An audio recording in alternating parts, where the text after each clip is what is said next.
So, Yeah. last time we left the bad guys, they caused some chaos down by the docks. Showed up knocking on a door that was very obviously hostile. Kept knocking, in fact, knocked even harder. Knocked so hard that Viathan ended up flat on his back. They met a mysterious mercenary who fought using white and yellow flames, or like white and golden flames, to strike at the party. And in the middle of the combat, he somehow saw through the invisibility of a drow woman, struck at her, and then everything from that point forward just kind of devolved into absolute chaos. On the plus side, you guys have two-thirds of a blueprint to a straight-up Zeppelin, a massive gas-powered flying fortress, essentially. After that, you reported back to Lord Erikston, who is now known as the hero of the reconstruction project, reconstructing the shipyard and trying to get Mariner's Haven back into working order. As you all have returned to your quarters, you received word from the Red Armored Guards. This is new information. You received orders from the Red Armored Guards that Lord Eriksson will be busy with some business regarding the docks and regarding everything that's going on recently. Some shifts he was talking about in the merchant faction, and you guys will mostly be on your own for the next couple of days. So that is where we will go ahead and end our recap. So we are going to start in a rundown little pub. We've seen this pub before. It is the pub that Viathan frequents. And this night is a restless one for our performing friend. Viathan. Yes. You open your eyes. It's the dream again. The one you've had many times. You can hear the excited hubbub of the crowd beyond the curtain in front of you. You can feel your heart racing in your chest. Another opportunity for an exciting performance. You know the drill. You know what is going out first. You know what performance goes first. Your heart clenches in this dream, knowing what's coming. But when the beautiful, silky voice, somehow managing to hit multiple tones at the same time, almost as if multiple people are singing, when it hits your ears, you still can't help but feel a single tear rolling down your cheek, without a mask. For the mask is currently being worn somewhere else. The curtains raise in this dream, and you see the main floor, the main performance floor. There are no crowds. There are no exciting lights, as would be for a normal performance. And yet she's there, in the middle of the ring, on her small little stage. She turns towards you. Help me, Viathan. Save me. You wake up in a cold sweat.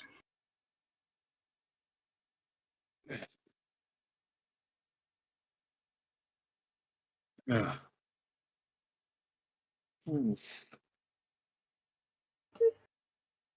starting out strong, bro. Talk. I'm actually got a tear in my eye. That's amazing. You hear the sounds of general chaos, general chaos outside in the early morning of Mariner's Haven. What would you like to do? Take a second to get my bearings, kind of compose myself, and make sure that I'm ready to put on a performance every day like usual. And then All right. I'm going to head out, take a quick look through the pub just to see what the mood and general feeling is this early in the morning before I head out into the streets. Yep, it's pretty typical. You see a couple of mercenaries hanging out. You see a couple of your acquaintances as you walk down the stairs. Carl just gives you a polite nod and a small smile as he's performing his bartender idol animation.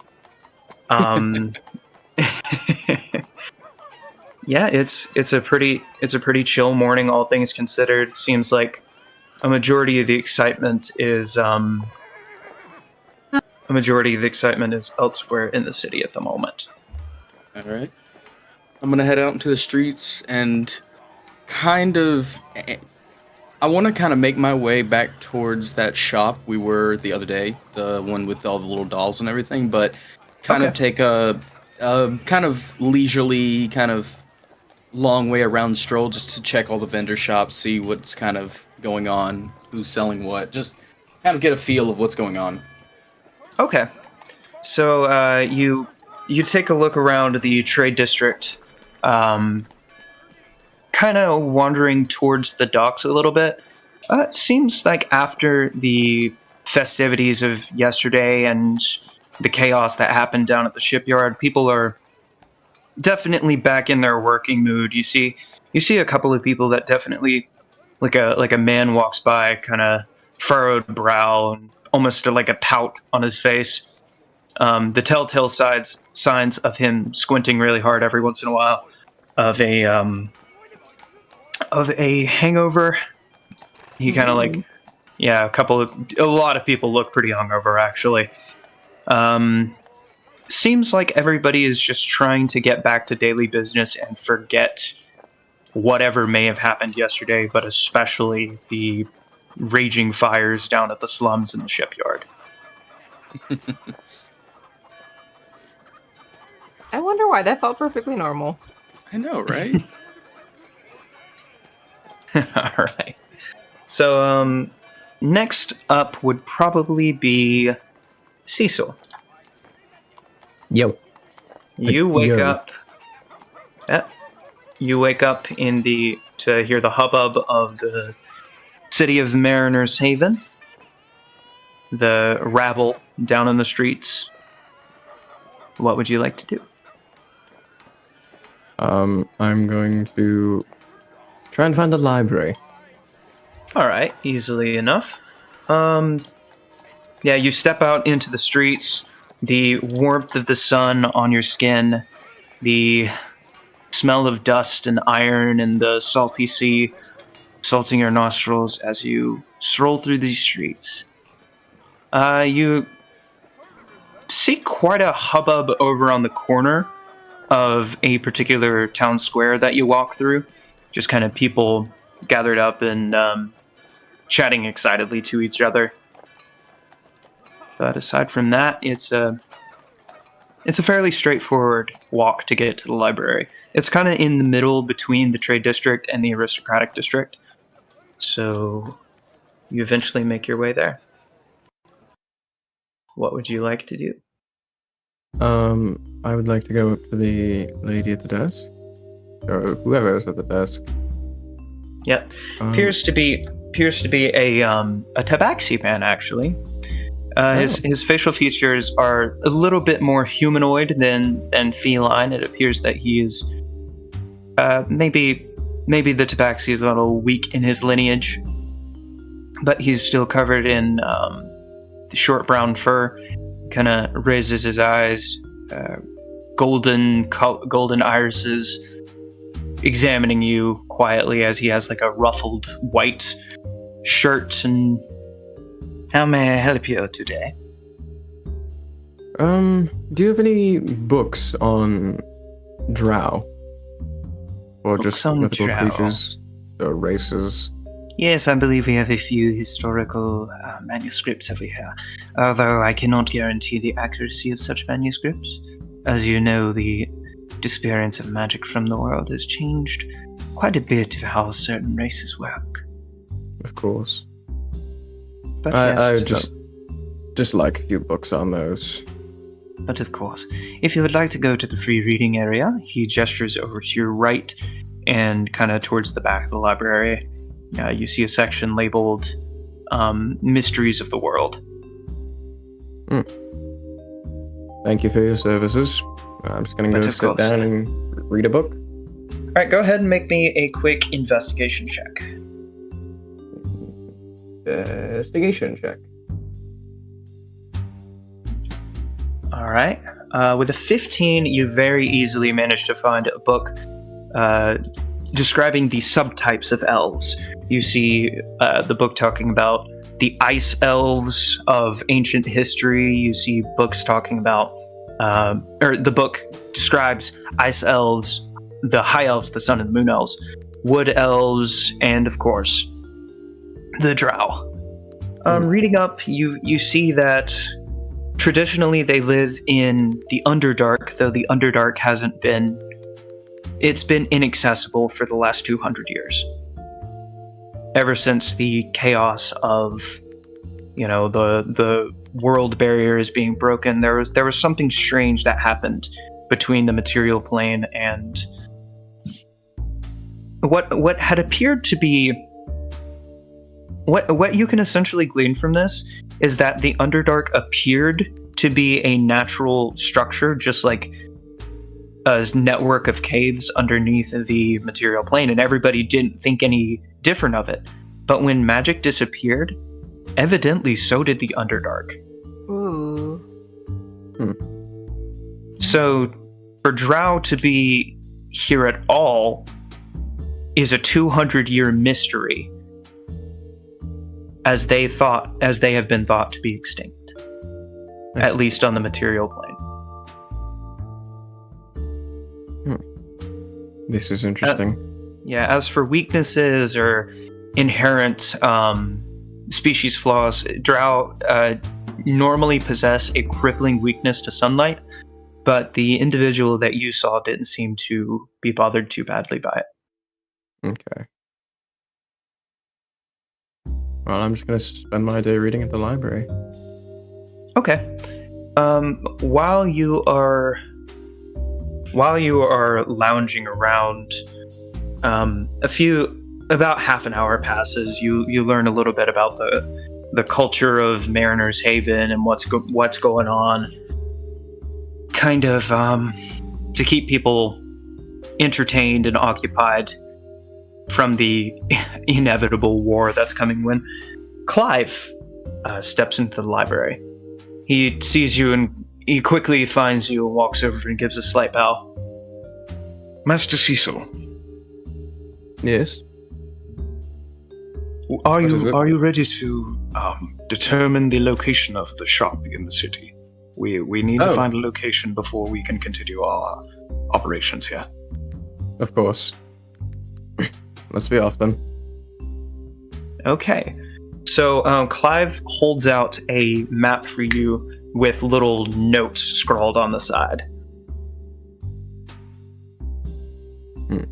As you take it and read it, there are 3 locations that Lord Erickson, this is a note directly from him, has given you. There's a little section that's kind of nestled between the slums and the housing district. There's a location by the docks, and there's a location in the trade district. I would put mine in the trade district. Well, let's go check out that area. Yeah. Clive nods and is like, Right away, sir. Would you like to accompany me? Why not? all right. So making your way to the trade district, you're reading through the little notes that Lord Erickson has written down for you. And you see a couple of interesting different things.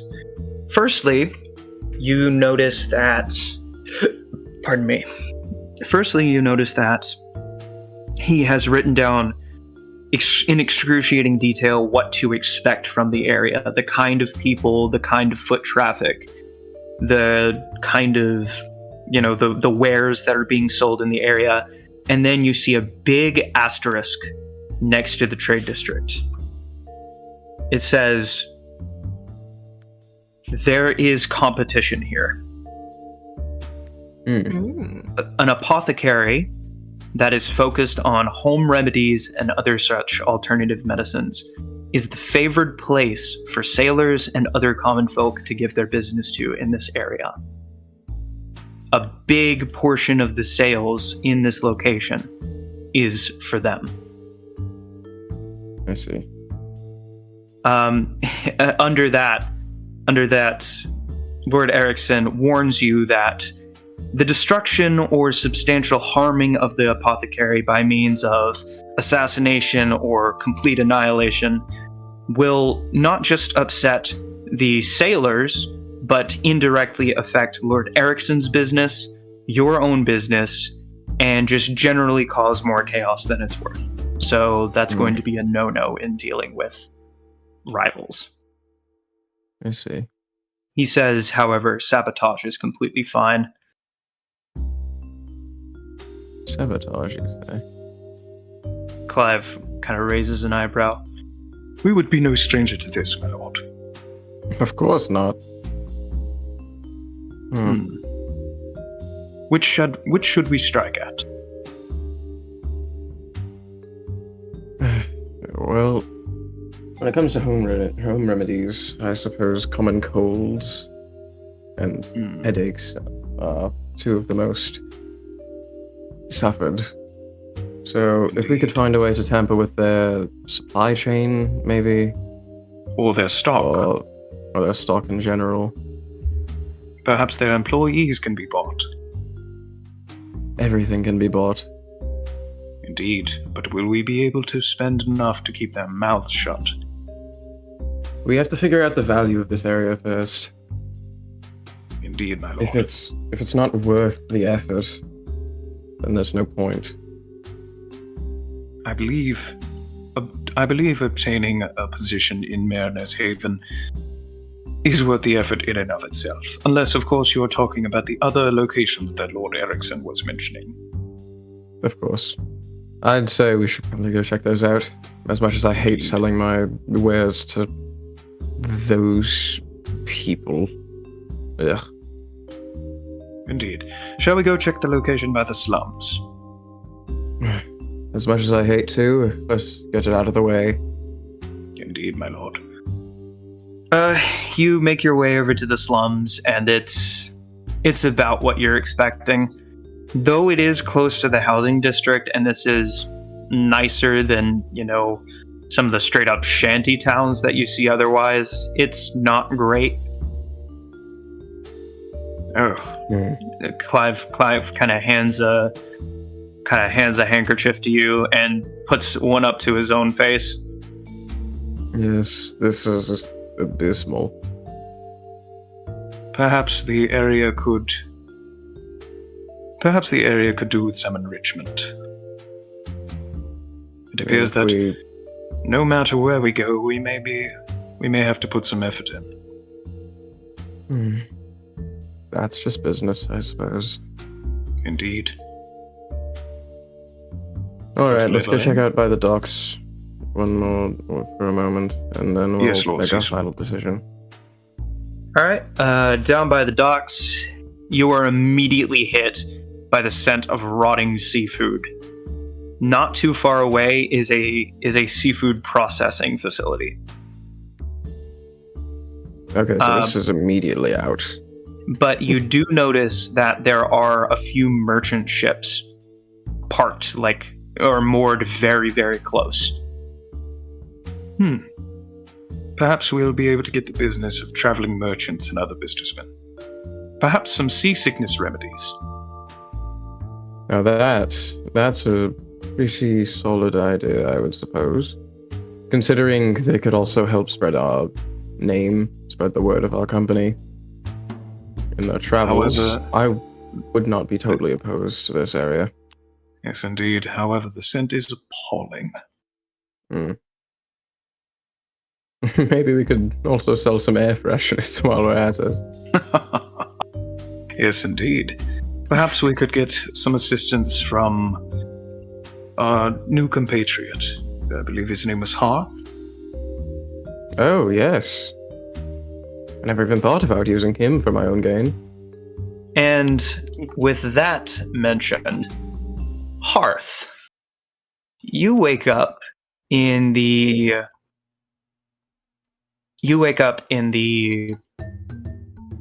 aristocratic inn of the room that you were given. Yeah, the day is yours. As you rouse from your sleep, you hear a knock on the door. Okay, I go and slowly open it. I'm imagining you just crack it slightly. Yeah. Hello, I'm a messenger from Lord Erickson. I open the door a little more. What is this person? If you would like to accompany me, we would love to give you a tour of your new facilities. Are you the same person who sent the other message? I do believe so. I believe this is our first time meeting. I hope I didn't make it. Okay. It's unlikely, Mr. Hearth. Okay. Lord Erickson has many people under his employ. Lead the way, I guess. But of course, sir. And lead the way he does. Into the aristocratic district, kind of towards closer to the warehouses, so on the west or on the east side of Mariner's Haven. You eventually come up onto this very strange looking building made out of mostly concrete and brick, and you see some giant gears sticking out of the side that are just slowly turning. There's a large iron double door with rivets up and down all across it. And the man walks up. There's no handle or anything. He simply presses his hand in the middle of the doors and applies a little pressure, and they slide open. How did you do that? The resident inventor here is quite the genius. In fact, I believe she's quite a fan of you. Really? Yes, I'm not sure. I'm not sure how this is. I am one of the heads of the information network in Lord Erickson's mansion, and I hadn't heard of you until very recently. But according to her, she's been following your exploits for a while. She's an odd one. I guess she understands my brilliance then. Oh, she won't shut up. Okay. I begin to walk in. All right, you were immediately hit with the smell of grease and burning metal from lathing machines, and you hear from little steam pipes that are on the walls. And you notice air flow through here. Not just from the door behind you, but as you look up, you see what look like air conditioning vents. And one of the brass pipes just lets out a little bit of steam. And as you walk into this, what looks like a warehouse turned workshop, you see all kinds of people. Each one of them is in a uniform highlighted with red. You're starting to realize that these may be Lord Erickson's faction colors, as it were. You take a look over this. You see people moving in pieces of your Kingbird. I'm gonna look over and ask the messenger. Do they have permission to do this? They were told by Lord Erickson to move it here with utmost secrecy. Are they being careful? Indeed. Like I said, most of the people here are inventors as well. I want to look over. Are they being careful? They're being extreme. They're being straight up reverent with this thing. Okay. little pieces, and you see people like looking over it and writing down notes and like just discussing heatedly with each other. It's something else. Okay. I'm gonna tell the messenger if someone makes a kingbird before I can, because of this, this place won't exist anymore. Okay. He just kind of shrugs. They're writing notes. Miss, yes, of course they need to. They're going to assist you in its construction. Okay. Just want you to know that if they steal it. All right, that's fine. I'm going to go back to my duties now. What is the name of the lady? I want to make a good impression. Her name is Quatul. She'll find you. Okay. I just All right. look around, sort of taking in all of these cool inventions. Yeah, and cool inventions there are. You see an artillery piece, triple barrels, probably about 108 millimeter shells, and you see what you could only describe as an intern struggling to carry one of the shells over to a table where a man wearing a monocle, very serious face, very very well kept man, not a speck of facial hair on him. The intern puts it down on the desk, and the man just kind of slides his finger along the shell of this thing, kind of turns it and taps on the primer. Oh dear. If we were to put this in this machine, I do believe it would explode just from meeting the... Oh dear. The intern kind of goes pale. He just kind of shakes his head. The chemistry involved in these primers is much more extravagant than I was expecting. Ah! You must be Mr. Hearth. I look over while I'm sort of running over to the artillery piece. Yeah, he kind of gives you an amused smile. It's a piece of beauty, isn't it? It really is. I take a notepad from my backpack, ready to write some notes on it. He just kind of nods. This is the factory of Lord Ericsson's research and development. How does that fire? How do you shoot it? Well, very simply, there's a firing pin that's activated whenever you pull on this right here. He goes over to the back and holds up a little cord. We call this the firing cord. When the first pin fires, it causes a mechanical reaction that eventually causes the second pin to fire, and then the third. However, there's a failsafe that you can completely remove to have all three fire at once.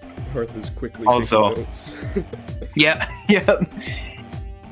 He kind of gestures to the rest of the laboratory.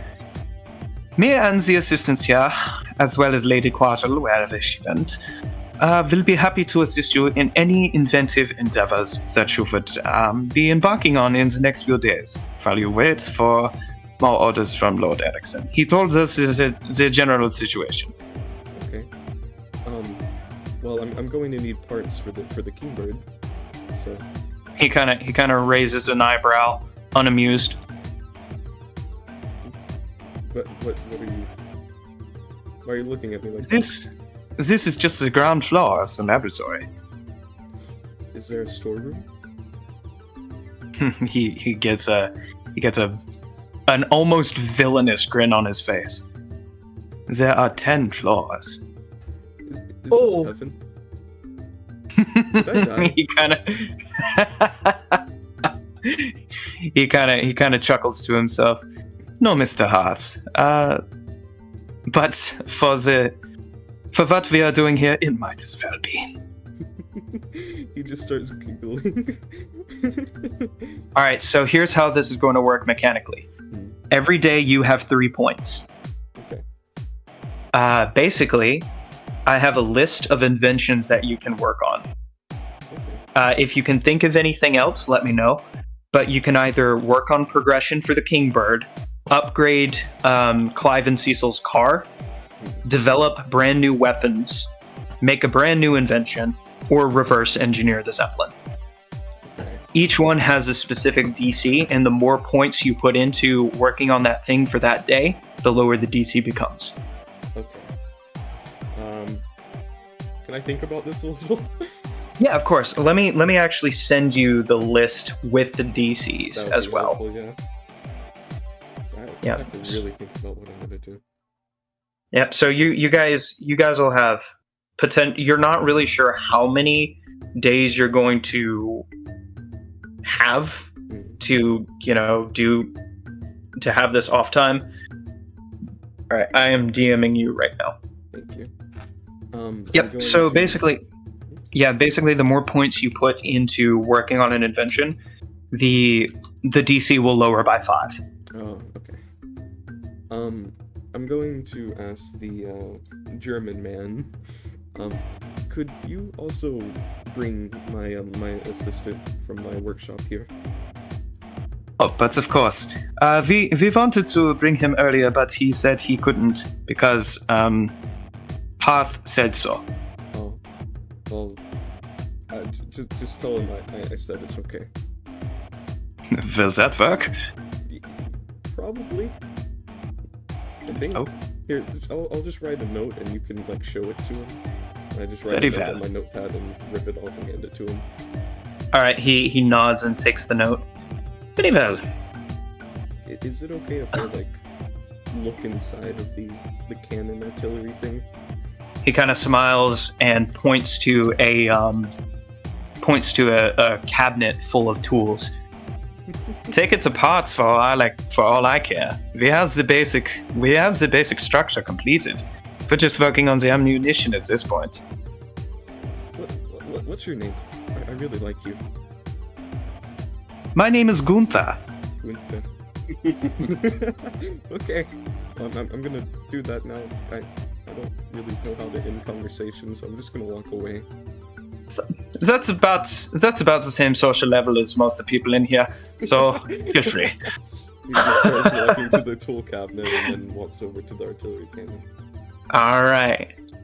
And with that, Blank, what are you doing today? So Blank doesn't have huge plans for the day, but what Blank would like to do is, as she's waking up for the morning, she's realized her influence of the world and how she's seen it has been based on this group solely. She wants to kind of explore a little bit and try to get a viewpoint of what the world's actually like. Okay. Good and bad. All right. So, you wake up this fine morning a little bit later than everybody else because, well, you were out a little later than everybody else. Hey.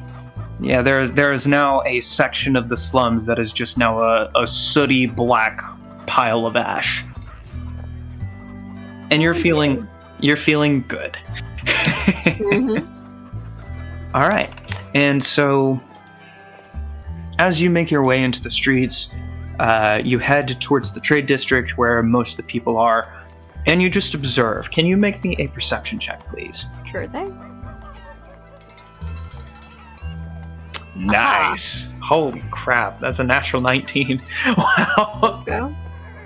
Yeah, so you, over the course of about an hour, just listen in on conversations. Most of it's just, the standard gossip affair, the people talking about things that you either don't understand or don't really understand why it's important. Just people talking about family stuff happening, business problems. Some people are talking about money, which at this point you're starting to get some understanding of. Until eventually you hear an interesting conversation between two individuals that are passing by. One of them is talking really animatedly, like moving his eyebrows are raised and his eyes are wide, and he's moving his hands to his friend, who's just kind of looking a little off-put by how excited his friend is. And I'm telling you, that the 3 lead roles were suddenly eviscerated by a hail of bullets from the sky. So they don't even so the play is at a complete halt. That's cool, but What is it? Why do I care? Well, you see, they're having auditions today. For the 3 lead roles? Yeah, like I said, a hail of bullets fell out of the sky out of nowhere and killed all 3 of them. It was crazy.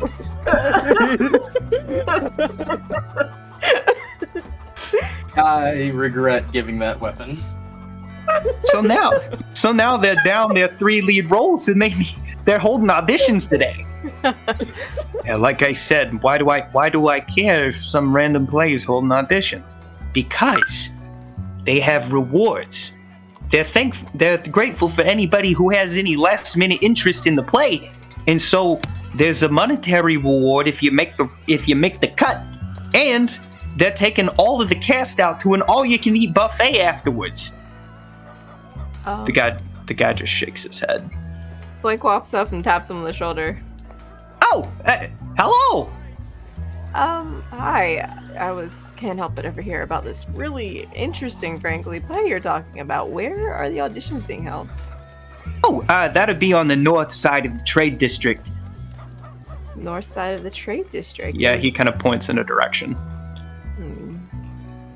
I have a friend I think I might want to recommend this for. Very well. Okay. Yeah. Oh boy. All right. She continues kind of walking around. At this point now, she's kind of looking, like keeping an eye out for Viathan, but not like actively searching. I didn't expect this to go back towards me. Hey, Viathan, how are you doing after that dream? You said it's a dream I've had before, so it's not necessarily... The thing is, the first part of the dream is familiar to you, but she's never talked before. Ah, gotcha. Okay. So, probably how would I put this? He's a bit on edge. Not really being able to show it or anything, but internally, it's almost like he needs to blow off some steam. There's a lot running through him internally. All right. While you're just walking through the streets, you see your 2 mercenary friends, Maverick and Thalia. They appear to be like discussing something. Maverick's holding a piece of paper, and Thalia's just kind of looking over with a little bit of interest, eating a steak skewer. I'm going to try and walk up behind Maverick without him seeing me, and then just put an arm around him and just, Maverick, how are you doing, my friend? As soon as you do that, Thalia whirls around and tries to punch you. You know what? I'll let her. Actually, you know what? I'll let her, and the head is gonna go completely 9 degrees to the side, whichever direction she hits. Yep, easily enough.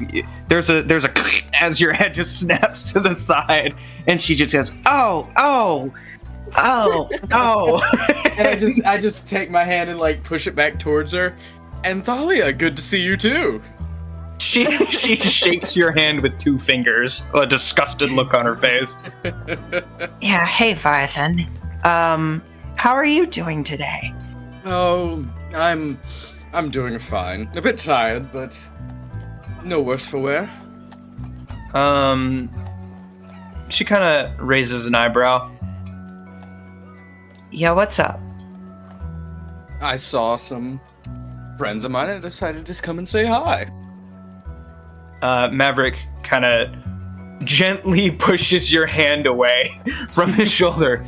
Yeah, hey, actually, do you think... He kind of looks at Thalia, she rolls her eyes. Yeah, whatever. He gets a big smile on his face and turns back towards you, Viathan. Hey, are you interested in going on a hunt? A hunt? Now, what type of hunt are we talking about? Well, there's been this small-time criminal. He robbed a couple places, killed a couple people, and then disappeared for a couple months. His bounty isn't that high, but they say his threat level isn't that high either. And rumor has it, he was sighted in the woods not too far from Mariner's Haven. Maybe he's trying to find a boat to get out of here or something. Maybe cross the sea, or I don't know. But he's got a couple coin on his head, and I was thinking it might be fun just to have a little hunt, a small group of people, just like the old times. You know, that's not a bad idea, considering all the drama that's been going on here lately. It'd be good to get something a little bit more relaxing. All right. So you in? Yeah, sure, why not? All right. Can you go right now? What time? It's still kind of early in the morning? Oh yeah, it's about 8 o'clock. Alright. I know I eventually wanted to go back to that one shop, but it's not necessarily important, so... Yes, I'll be free right about now. Oh, wonderful. All right, let's go get some supplies and let's go hunting. Let's. Thalia gets a small grin on her face. I think this is going to be fun. And with that, you guys go purchase some supplies and head off into the forest. So, let's see real fast. Let's keep following Vyathan for a minute, shall we? Alright. All right. So, after venturing, let me see if I actually have. I do not believe I have any forest music, so we're just gonna go with something simple. Forest music. No forest music, so we're gonna go with something simple. That's fair. Old Nostalgia. favorite of ours. Nostalgia. Yeah. So, you, Maverick, and Thalia head into the White Tree Forest. Not known because of the trees are white or anything, but off to the north there is a large tree with white leaves that are rumored to be some forgotten artifact from the era of magic. But all studies performed by the ancients and anybody else who's interested couldn't really find anything else other than this oddity of a tree that is managing to survive even though its leaves are all white and therefore doesn't absorb much light. However, the place that this criminal was seen last appears to be down towards the south, so far, quite a ways away from that white tree. In the White Tree Forest, as you all leave the gates of Mariner's Haven, Maverick kind of pulls out a little map and traces a couple different locations. All right, so if anybody's going to be hiding out in this forest, it'll probably be in one of these three locations. This right here is a cave that actually goes quite a ways down underground, mostly unexplored. Actually, they say there's something nasty living in there. Maybe a couple of bears or something. This is a little grotto. People have tried to make like a little tourist trap in there before, just like a little, come in here for our little grotto festival, but it never ended up working out for some reason. But it's a perfect hideout for somebody who's on the run. It's abandoned at the moment. And then down here, well, he actually points to, so if you'll look at the screen real fast, if Mariner's Haven is, this is the ocean.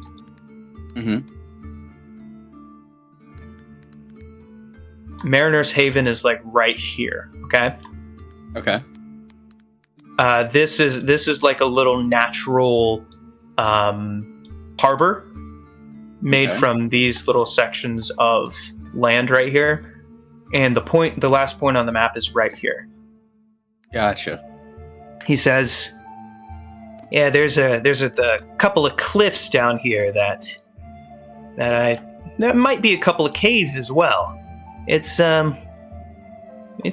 there's not a lot of foot traffic, not a lot going on down there, but we might be able to find them down there too." All right. One question: do you happen to know any details about crimes he's committed or what makes him wanted? Like, is he a sloppy criminal, or was he at least somewhat methodical? Seems he was pretty competent. Then I'd assume, at least if he's smart enough, he'd probably avoid the cave, considering most people know there might be something nasty living there. Yeah. I'll The try and grotto's- rule that off as a last choice. Yeah, the grotto's a pretty well-known location as well. There is the idea of hiding in plain sight, but that's Indeed. a risky chance. Which comes up first on the map, the grotto or the cliffs? The grotto is closer. I'd say maybe we head towards the grotto, pass through it if he's not there, and move on towards the cliffs. Sounds good to me. Right. What about you, Thalia? She just she has a warhammer slung over her shoulder, and she's wearing full plate mail. She just kind of shrugs. It's all the same to me. Wonderful. Then, I guess we have our heading. All right. So, you make quite a long journey to the grotto. Even though it is the closest of the three, it's still going to take you guys about 3 hours, give or take, to get there. So, that being said, we're going to go ahead and transition back over to the Mariner's Haven. Eli, do you have an idea of what you want to Yeah, I was start gonna message inventing you, but on? I didn't want to interrupt. Okay. So I can only roll one a day, correct? You can roll multiple a day, but depending on what you have 3 points. So you could technically do 3 different projects, but the base DC doesn't change. Okay.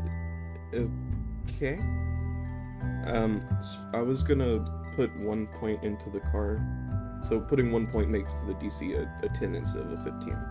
No, it basically unlocks it for you to research for that day. And then putting a second point into it does that? Yes, that will lower the DC. Okay. That is correct. Then I would like to put 2 points into the car. Okay. So I just roll a Easily base enough. 1d20. So we're actually going to have this be an intelligence check with your proficiency because you're an inventor. Okay. So it's gonna be a 10 and intelligence. Oh no. Rut row, bro. Okay. Oh my God! What are you doing to my car? Leave us alone. That is truly a tragedy. Fire this man. Get us a new mechanic. Why is the car on fire? Roll a d6. Why are you complaining? No.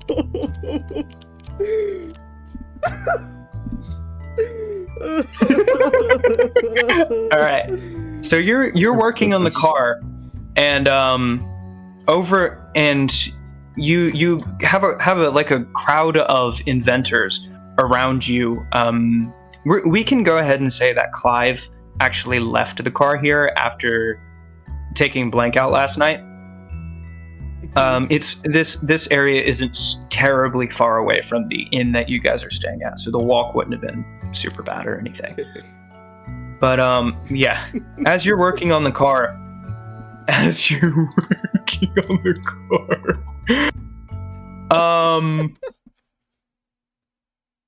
let's see.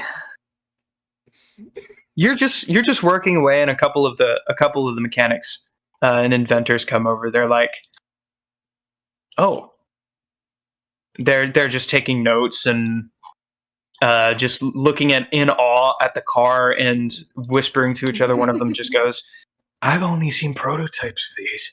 And the other guy goes, "Yeah, this is probably one of the prototypes." Oh, no. And then you hear, "What are you doing? You fool? No!" And that's when you hear an intern go, "Whoops!" And falling through the sky is one of the shells. No! Moving through the air straight towards the car. What are you doing? What am I doing? What are you doing? I would like to try and protect it with wind wall. Okay, roll me an intelligence check with your proficiency. Because that was really Fingers great crossed. last time. Fingers crossed. So quickly before I do that, I would like to say a little fog machine comes out of the bottom of my backpack, and I kick it over in front of the car. Intelligence. Okay. check 23. Okay, with that, the machine starts glowing with a golden and red light as the liquid divinity inside of it kicks off, and all of a sudden just kaboom! Paper is blown everywhere, tools are sent flying, and the shell goes straight towards the roof. I'm going to roll real fast.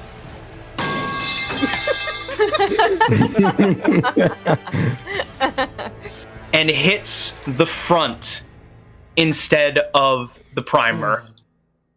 Oh. Flips down. The intern runs over. Slow motion. No.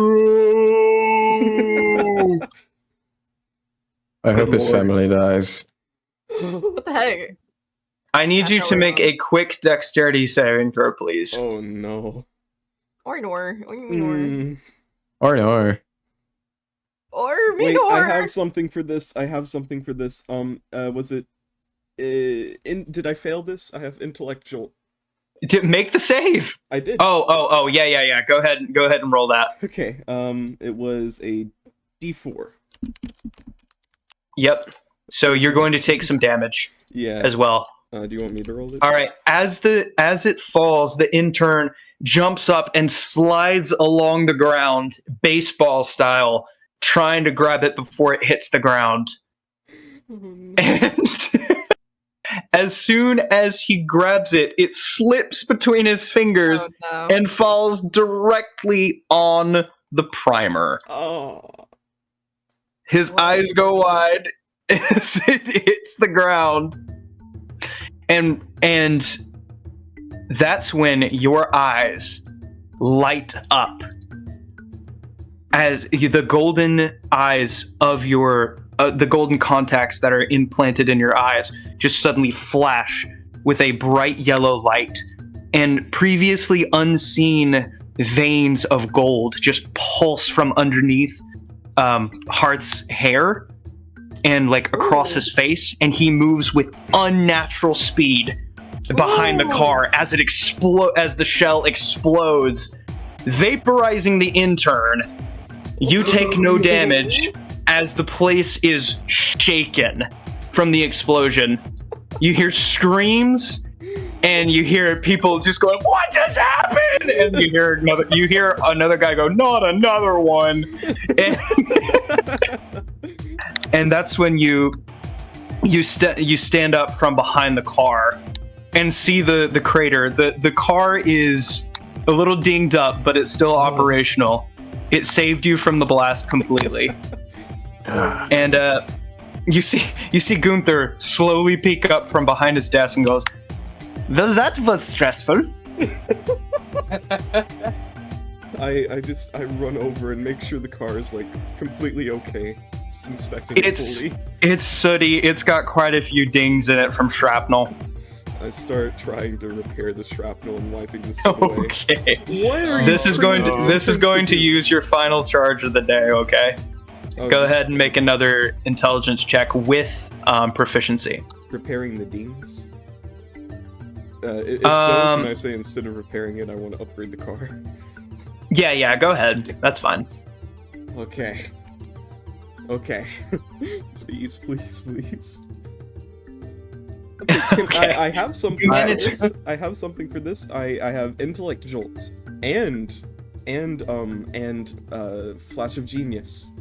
Can I use both? All right, go ahead and roll both. Okay. You're going to take a little more damage. D4, and then flash of genius is just plus my intelligence mod, which would be 5. So that Okay, is- so another 5. So that Yeah, adds 18. 9 for a total of 19 plus. That is crazy. or 18. Yeah. So you're Plus 9? so go ahead and roll another D8 for the damage. Okay. Oh. While you're repairing the car, things just aren't going exactly the way you want them to. That's when your eyes flash again. There's a little sound as your hands just suddenly move at superhuman speeds. and your eyes are just darting back and forth as you're just making connections and welding pieces of metal together until eventually you succeed in whatever it is you're trying to upgrade. So what is the upgrade that you're adding? So I would like to say, like, I maybe bought a few guns in the meantime, but I would like to add like 4 guns that can pop out of the sides of the like hood of the car. All right, easily enough. I'll go ahead and get the stats of that to you guys at the end of the session.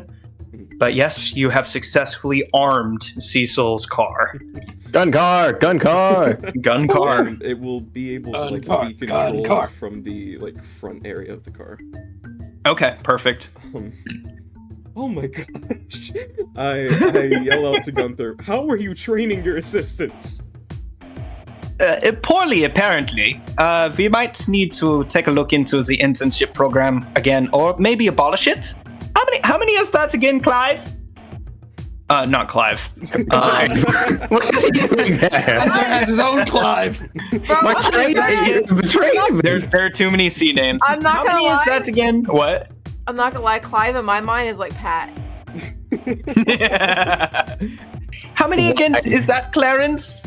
Clarence, he's kind of a portly man with a big white coat, yellow or red highlights on it, big thick glasses. He just shakes his head.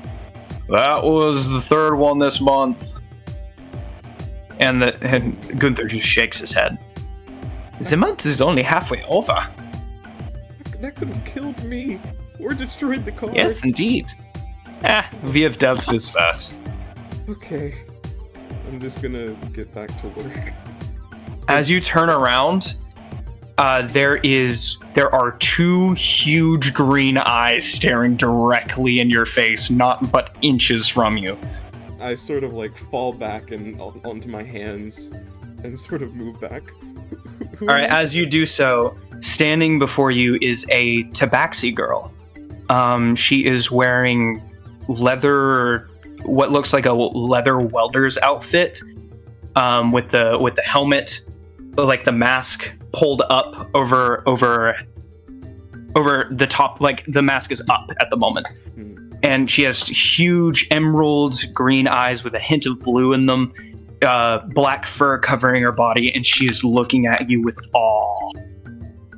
She just kind of falls down on the ground with you. Hello? Hello. That's not the voice I was expecting. I am no. Quattle. Quattle. You must be Mr. Hearth. Yeah? You are genius, Mr. Hearth.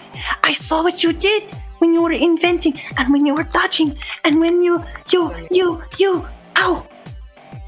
Quattle has heard rumors of your great escapades in the thievery, but Quattle doesn't care. Quattle wants to know how to make Quattle like Mr. Hearth.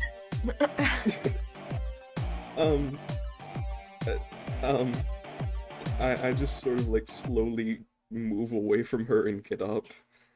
What do you need help with?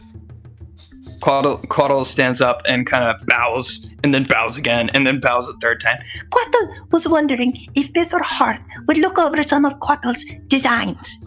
Oh, what kind of things are you making? Gunther kind of walks up to you.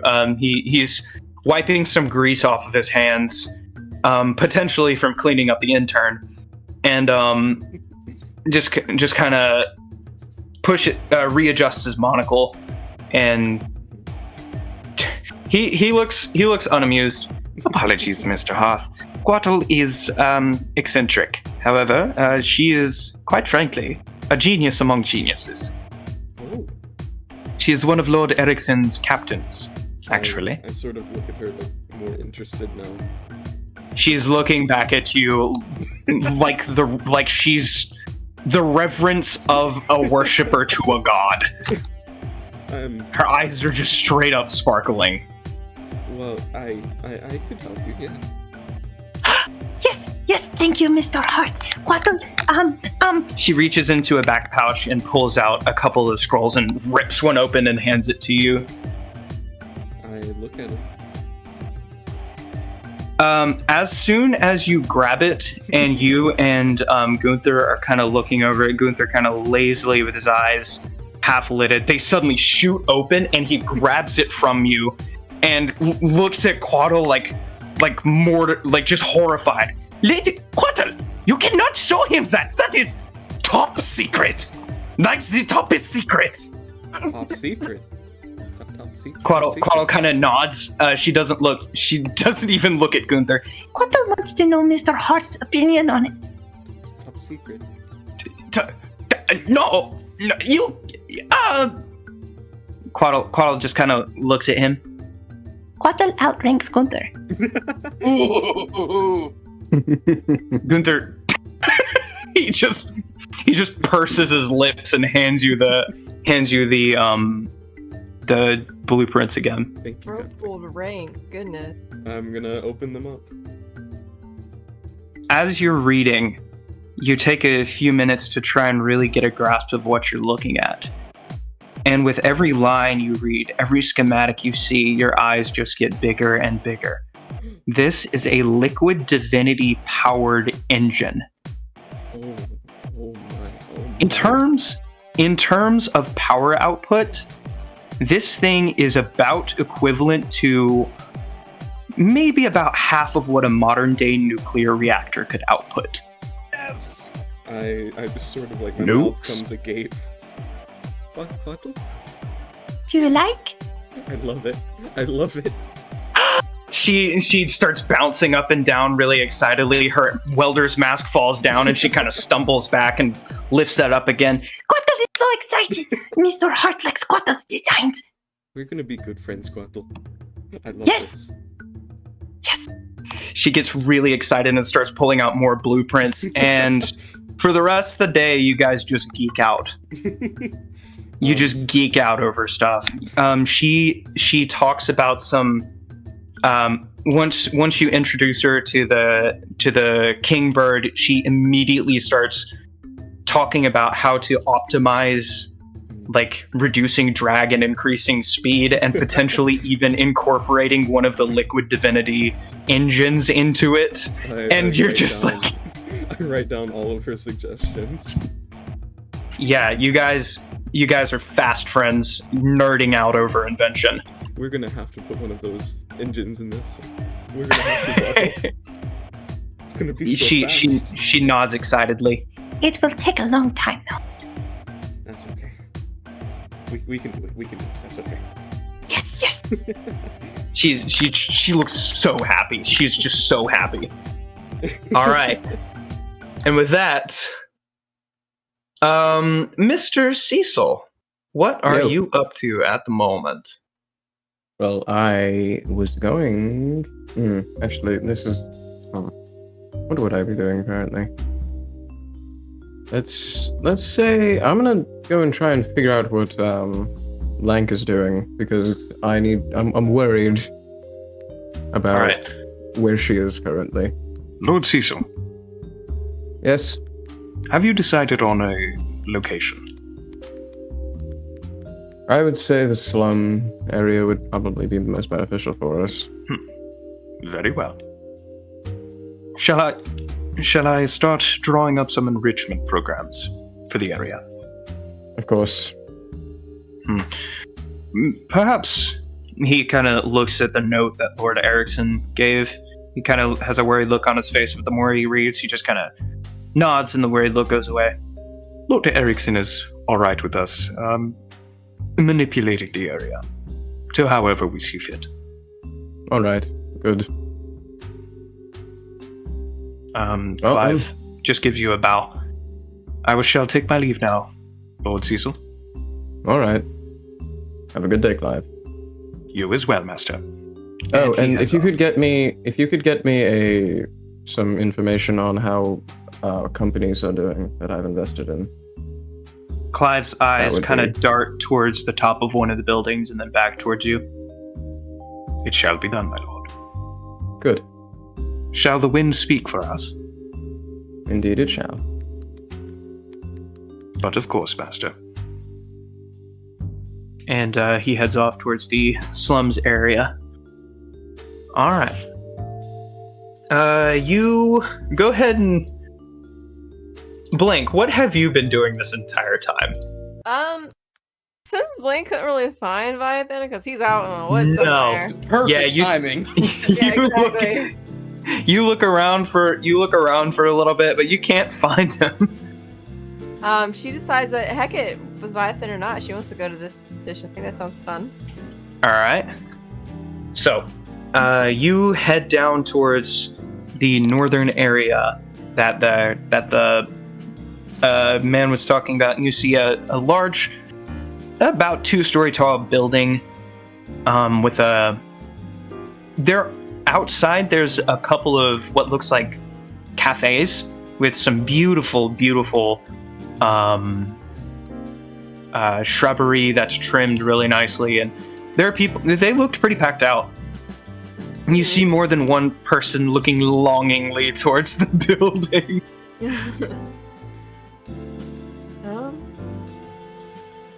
I guess I'm going towards. All right. You step into the building, and you hear the snap of 2 pieces of wood smacking together, almost like a slapstick. You hear, "No, no, no! This is not right! Oh no. You simply must put your chest into it! Are you trying to act? Are you trying to bring joy to the people of Mariners Haven? Or are you simply here for the money? If it weren't for the necessity of expedience, I would never put my art on the line for the sake of a few gold coins." You walk in, and there are curtains everywhere. It appears to be some kind of theater area. There are clothed seats everywhere, and then a big wooden stage on which a very, very large man, broad-shouldered, what look like black skinny jeans on that are weight. I mean, it's not exactly jeans material, but it definitely is reminiscent of it. And he has a large red shirt with a white collar on, a single swirl of black hair on the top of his head, and a beautiful like 2-sided mustache that is slightly curled at the tips. I love him. Oh my god. A guy with a clipboard next to him just kind of looks up unamused. "Mr. Arvin, if you keep turning people away like this, we're never going to find actors." I care not! All right, next. You see a girl, like blonde hair, styled into nice little ringlets. She's staring murder, daggers, and death. Oh. Super upset. Gets down off the stage and huffs past you, and you hear her grumbling about going to a cafe. And then the next man that walks up is he kind of looks like a punk, honestly. Like if you imagine an older version of Bakugo. That's kind of what this dude looks like. No way, that was the good. Okay, continue. He steps onto the stage. His hands are in his pockets. He looks very disinterested. Arvin kind of crosses his arms and huffs a little bit. Do you have a passion for the arts? The man just simply nods. Yeah, dude. We will see whether or not. Now, show me. Lucas, give him the script. The man standing next to him just shakes his head and walks up to him, hands him a small piece of paper. And the man takes it and reads. Uh-huh.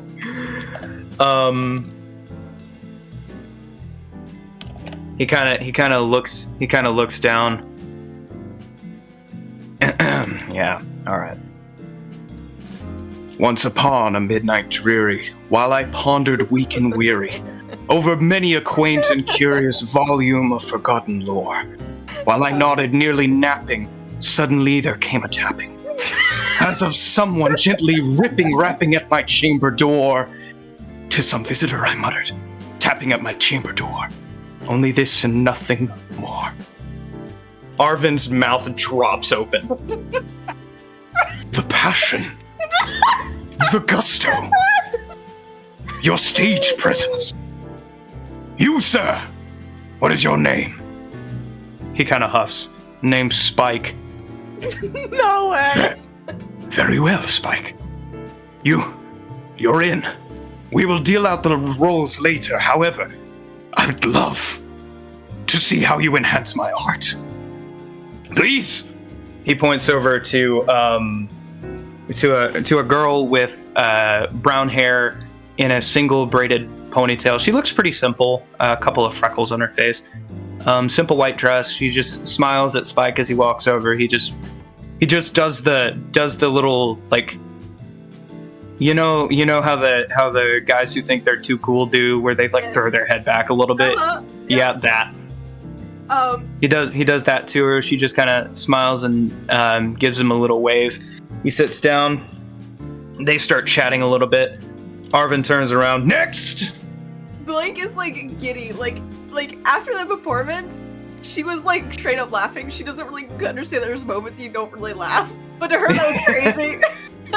So she was just laughing throughout, and then like now she's like giddily like rocking back and forth on her feet. And when he says next, she doesn't really care that there is a line. She kind of walks There's out. no line actually. There's Okay. in fact, as he says next, he kind of raises his eyebrows and looks a little sad. And Lucas, the guy with the clipboard, just shakes his head. I told you, Mr. Arvin. Oh, she walks up. Oh, hello, young lady. Do you have a Oh. passion for the arts? After what I just saw, sure. His eyebrows shoot up. Wonderful. Well then, here, Lucas, give her the script. All right. You want to do this? I'm so dyslexic, but you can give it to me. All right. Never mind. I can't even read the first thing. Okay, I'll try. Go ahead and give me a performance check. Okay, perfect. Oh You my. can. Oh, 13. dear. All right, not bad. Your dyslexia is perfect for it then. Yeah, as you read off. No, 13 isn't bad for this town. As you're reading it off, Arvin's just nodding the whole time. His eyes look like an innocent child's as he watches you. His shoulders are kind of scrunched up. He has his hands clasped in front of him. He's just nodding. The tips of his mustache are bouncing slightly every time he does. And Yeah. as she's reading, the room is getting like hotter and hotter. Yeah, there's a little bit of a glow around you, actually. Even Lucas kind of like his eyes widen a little bit. As soon as you get done reading, Arvin just goes, Yes, I can work with this. My lady, you are glowing. Lucas just kind of whispers under his breath. He goes, yeah, literally, what in the world? And A Arvin... light of my own, you might say. Arvin just rapidly nods. Yes, we can certainly work with this. What is your name, young lady? Oh no. About that. You can He call kind of me looks a Blank. little confused. Oh, a stage name. Incredible. He points. Yes. I can certainly work with this. You two, come here. I believe we have our 3 leads. Spike and the plain-looking girl stand up and walk over, and he just claps his hands together. Thank you for responding in such short notice. Your passion has lit a fire within me yet again. I was absolutely crestfallen, devastated. My entire world turned upside down with 3 of the greatest talents Mariner's Haven has ever known were simply smitten from the sky by an angry god. Man, I But wonder how you- that happened. Oh, yeah. But you have answered the call. You have answered the call of duty. Art love it. needs you. I I need you. This town needs you. And now, which role will belong to who? We have the hero, the villain, and the monster that the villain is using. The man Lucas kind of whispers something to him. Oh, never mind. The monster role was taken up by David. The damsel in distress, that's what it is. So, discussing amongst yourselves, which roles would you prefer? Ooh. Say the roles one more time. The hero, the villain, and the damsel in distress. Oh. Dude. I gotta give me a second to think of literally everything I've learned so far. All right.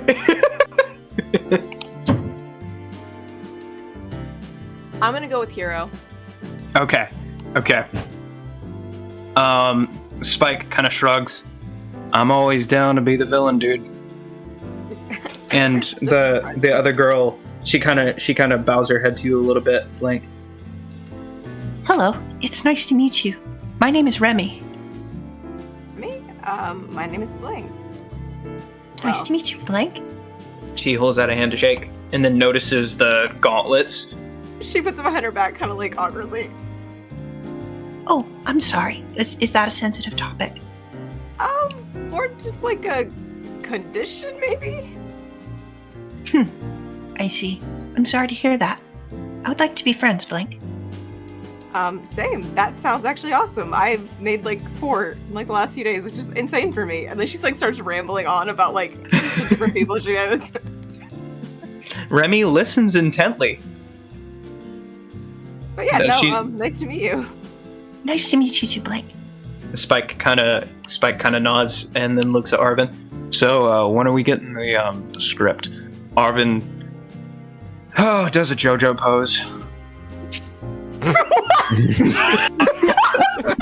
God. What? Because of course he does. Which JoJo pose though? That's the real question. If it's not Dio, I don't want it. It is Dio. Yes! It's the Oh Dio my. stride. It's the Dio stride, and he holds that, and he just Oh, that's hilarious. turns his hand over and like makes a gimme gesture to Lucas, who just sighs, pulls off a piece of paper from his clipboard, and hands it to Arvin, who immediately grabs it, uses the momentum to do a spin, and presents it to you all. Behold, my heart, my soul. Spike, completely unfazed, takes one. A Blank Remy slightly phased takes one. Yeah. Remy, blinking like she's not really sure what's happening, takes one. And over the next couple of hours, you guys just, well, honestly have a great time. Turns out Spike, while he may look a little bit intimidating and be a little bit, be a little bit brash when it comes to his appearances and the way he talks. Well, actually, about an hour in, he kind of looks up to Blank. He's like, "Hey, you doing okay?" I'm fantastic. This is like the most fun I've had in. This is fun. She like things back in her life she can't say in a good bit because she's only been here for like 2 days. Okay. Give me a minute. Okay. So he kind of nods. Have you ever done play before? No. He kind of gets a little smile on his face. Oh, it wasn't a terrible performance for somebody who's never done play before. I have a friend who's very performance heavy, if that makes sense. Ah, fast learner then, yeah. Apparently. Remy kind of smiles. What about you, Spike? He kind of chuckles a little bit. I have an older brother in a different town who's he's actually a professional actor. Remy's eyes kind of light up a little bit. She's like, Ooh, which one? That would be DM Notes. I thought that was the name. I was like, What "What's a your name?" strange name. That'd be Freedville. Oh, that place is interesting. Interesting place to have an acting career. He just kind of shrugs. Yeah. Well, Freedville is known for being a little bit barbaric, rebellious. They like to, they like to take the status as a democracy pretty extreme. But my brother capitalizes off of the, let's call it chaos, and puts on some killer shows. I would love Haven't to seen see him in a minute, but yeah. Well, let me know if you. I'll let you. Are you staying here, Blank? Yeah, from what I can tell, for the next good bit, we're probably. All right. I'll let you know if he's ever in town. Thank you. Wonderful. And she lets him know kind of where they're staying in that inn. Okay. His eyes widen. He's like, "Oh, you rich." Yeah, I'm a good person. They both tilt their heads. What do you mean? She tilts her head. And Remy kind of gets a concerned look on her face. Okay. And from this point onward, Remy is going to instill some common sense into you. Okay. Go ahead and make me a general intelligence check, please. Okie dokie. Just a general intelligence check. Just don't roll awful. I'm not great at those. I'm not Oh, gonna lie. good lord. You rolled off. Yeah, I'm not. What I'm did he not- say? By the end of your conversation, Remy and Spike are both looking fairly concerned. Remy just kind of, We'll have to talk a little bit later. Is that okay, Blank? Mhm, definitely. Would you like to go to one of the cafes? It's getting a little late. Close to lunchtime. Cafes? Yeah, you get food there. Yes, I'm actually so down for that. That sounds amazing. Spike smiles. It'll be on me today. I'm in a good mood. Okay. That means I'll pay for it. Okay. The three of you stand up. Arvin, though his back is turned towards you, he immediately spins around. The art requires breaks even still. Though I wish to spend every moment of every waking minute of my life devoted to the arts, I'm hungry. Oh, I love this man. Lucas, let's go get some shish kebabs. Lucas just kind of shakes his head. Yes, sir, Mr. Arvin. And the two of them head off. And then Blank, Spike, and Remy, you all go out to a nice restaurant. That's when let me roll something real fast. Uh-huh. I gotta say though, Okay. props for him playing Marvin. That is insane. That was great. I love crazy characters. Okay.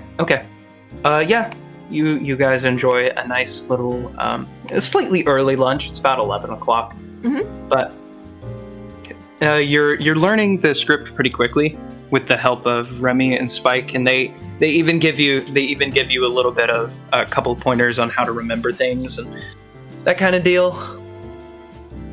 But yeah, we're going to go ahead and go to a certain grotto.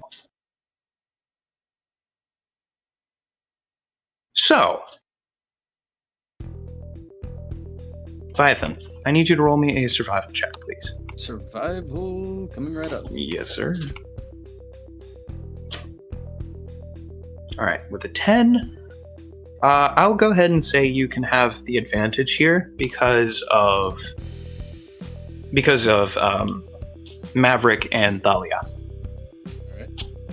Maverick kind of as you guys get closer to the grotto that Maverick was talking about, the air is pretty chilly, even though it's getting closer to noon for you as well. The air is, I mean, it's chilly. It smells like rotting plants. The canopy over top is pretty thick, actually. There's just the lightest little gentle misting of rain coming down, actually. Seems to be moving towards Mariner's Haven at the moment. But for you, it's just a light little mist. As you hear the shh of the... Actually, I have the sound effects for this. Hold up. Ooh, yes. Ooh, yes. You- Okay, let's... There's something about rainy scenarios that I wish there were more of. Yeah, there we go. Alright, gentle little misting of rain on the leaves as you all approach this grotto. Getting closer, Maverick kind of looks at you, Vythan. Hey, so what did you do before you were a mercenary? I was a performer of sorts. Believe it or not. Yeah, I I believe know. it. Well, you know. It's not really common to go from performer to mercenary, but it's what you have to do to adapt with the times. People don't take entertainment like they used to. He kind of smiles. Yeah, you and your old little way of thinking. That's not a diss. No, of I course promise. not. Thalia just holds out her hammer towards you both, kind of across your path. Shh. Something's moving over. She said Make something's a- moving over there. Yeah, go ahead and make a perception check. Perception check. Holy crap. Oh my Nice. goodness gracious. Double 20s. Wow. Insane. You can see looking straight through the trees in the grotto, you can see a pack of wolves, what looks like. They appear to be surrounding something. There's a chance that our prey might have been caught already. Well, it's dead or alive, so it doesn't matter to me. Still, there's something fun about doing it yourself. Yeah. That's true. She smiles. Shall we close in on him? Maverick just kind of shakes his head. Y'all are weird. Nah, weird's a fun thing to be. Are you trying to move forward stealthily? Yes. Okay, go ahead and And make me a stealth hold check. on, let me check something real quick. I am wearing my medium armor, so I don't have disadvantage on stealth. Okay. You guys Doesn't matter are, anyways. Yeah, you guys are slowly moving forward. Vythan, as Thalia is in front of the three of you, she's trying to keep her armor quiet. It's not going super well. She trips on a branch and instinctively swings her hand out to catch something, but she has her hammer in that hand. And it smacks up against the tree. You just hear, and the tree shakes, and some water rains down, and the wolves look up. One of them just goes, and they just scatter. Well, at least that takes care of them. Thalia just shakes her head. I'm gonna help Stupid her armor. out. Yeah, you do. Moving into the clearing, you see what looks to be half of a corpse. A bear corpse. Oh. Completely ripped in half. Call me crazy, but I doubt a wolf did this. Yeah, back. definitely not. Definitely not. As you guys are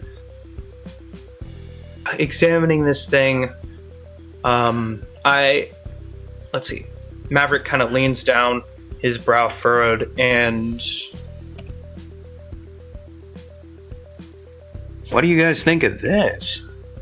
He points to some of the bear's flesh, which seems to be melted into the bone.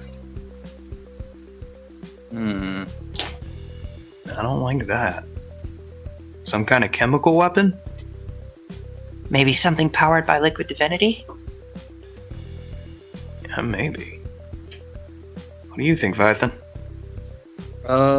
Have I seen anything like this, or does this look at all familiar to me? Make a history check, please. Okay.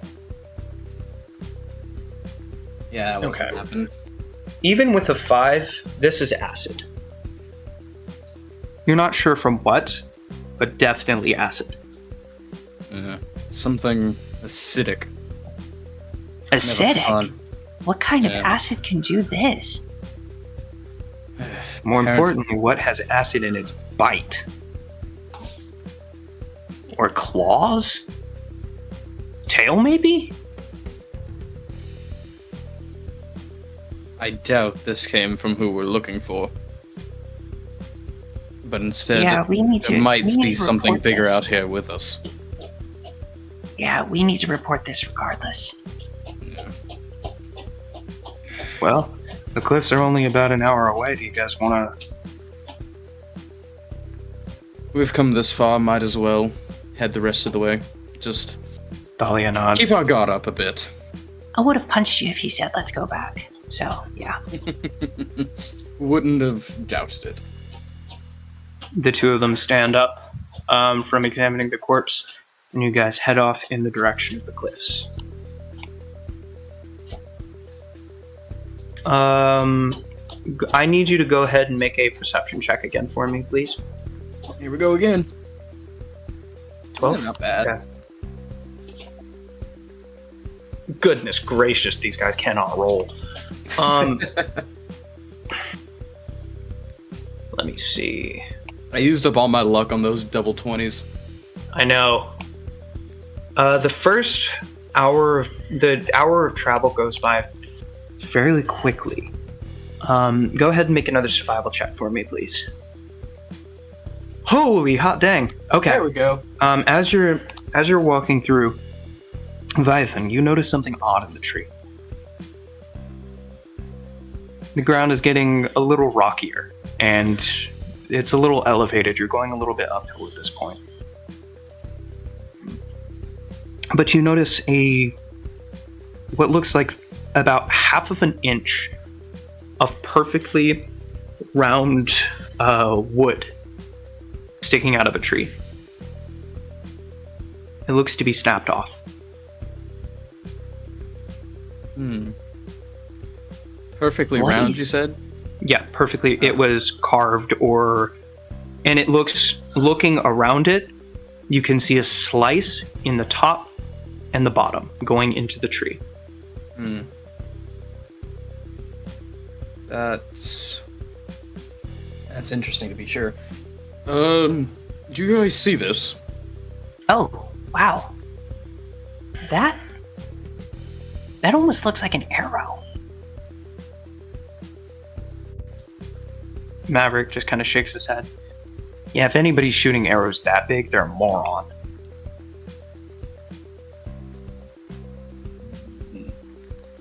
No. Dahlia just kind of shrugs. This just keeps getting stranger and stranger today. But I'm not complaining. It's just I thought this would be a simple merc mission. Seems that So did we're I. uncovering a lot more. Yeah, this is a little off-putting if I'm being honest. Unusual to Well? be sure, but we can't let it deter us. No, for sure not. Onward then? Onwards and upwards.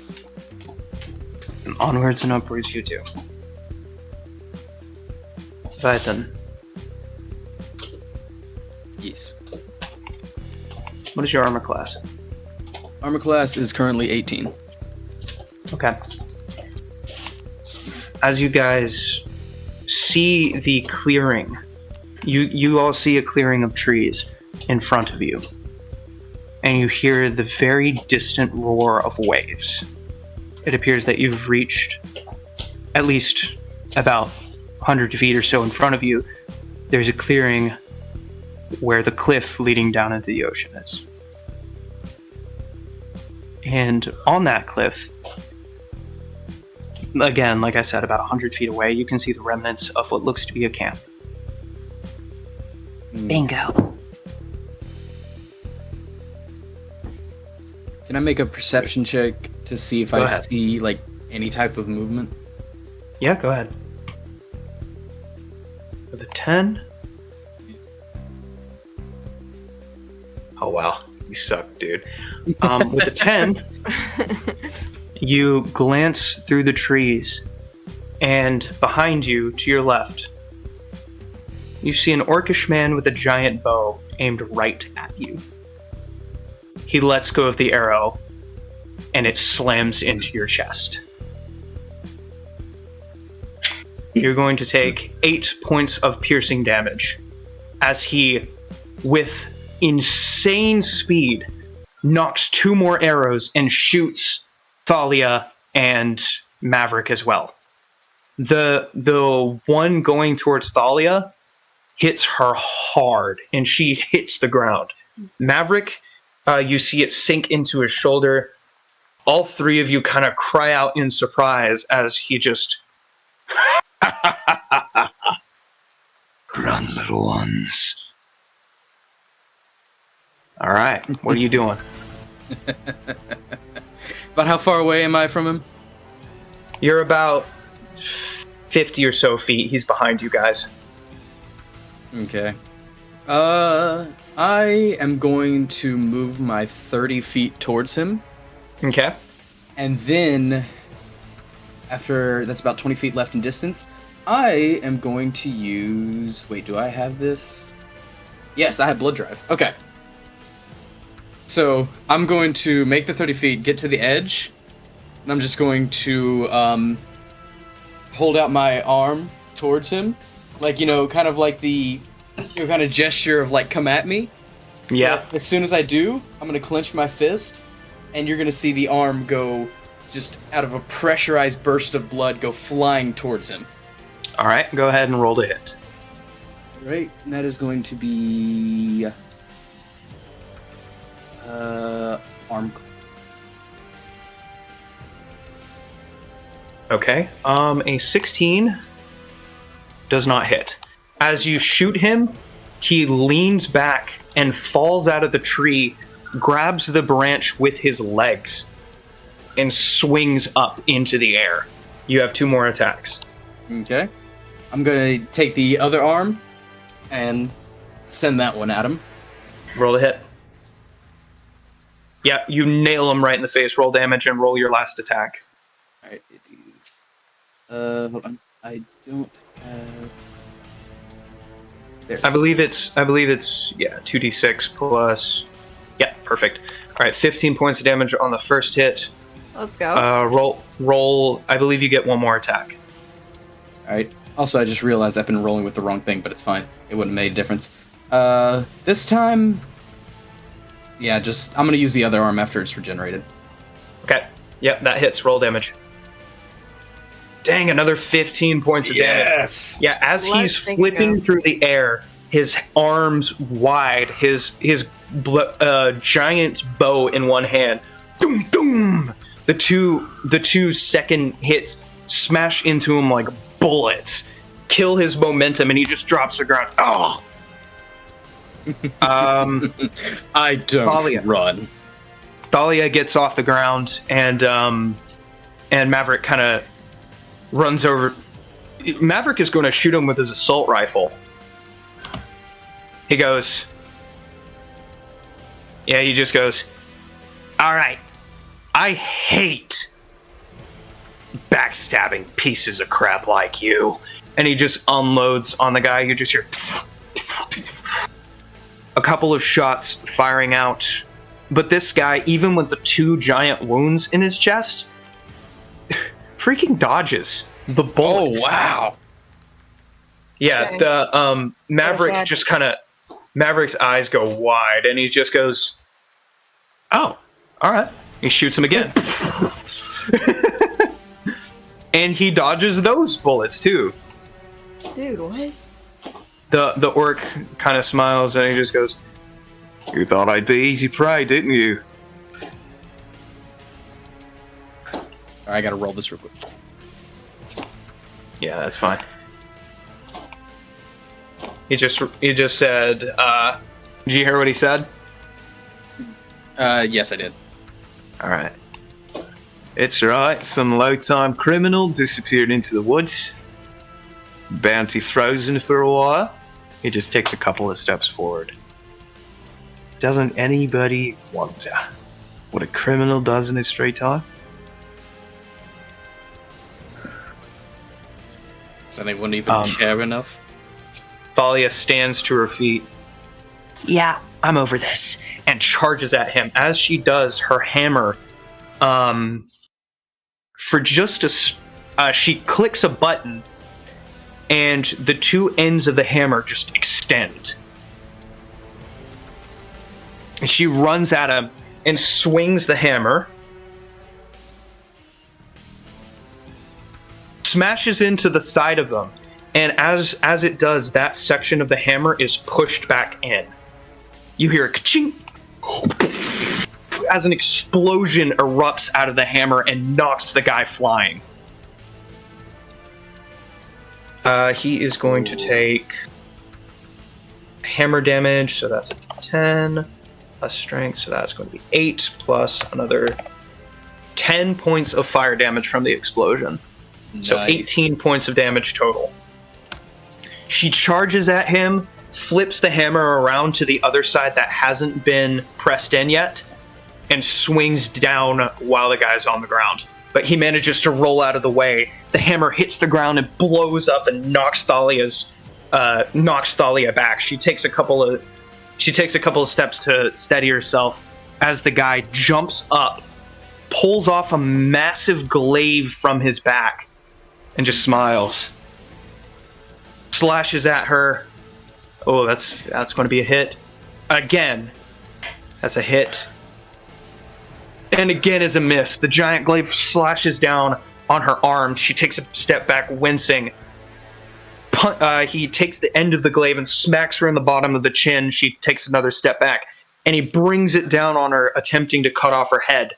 But she snaps back just in time, lifts her hammer up, and parries it off. For a total of 12 points of damage to Thalia. Alright, she is looking really rough, though. Then the man just smiles.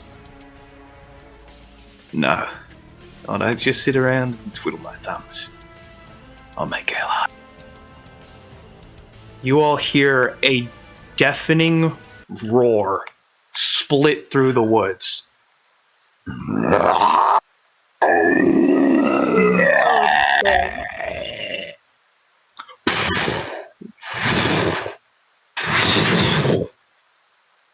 The rushing of wind. As you all look up, and through the clouds drops a creature the size of a rhinoceros. Oh my God. Tearing through the branches, it slams down in front of Thalia. Its glistening black scales shining in the afternoon light that barely manages to get through the clouds, shining from the rain that's sliding off of it. Two curved horns from the side of its skull, just curving forward, glowing yellow eyes full of hate, and massive wings with black membranes in between them. The black dragon sits and just smiles. "We have a good haul today, don't we, Drake?" And is going to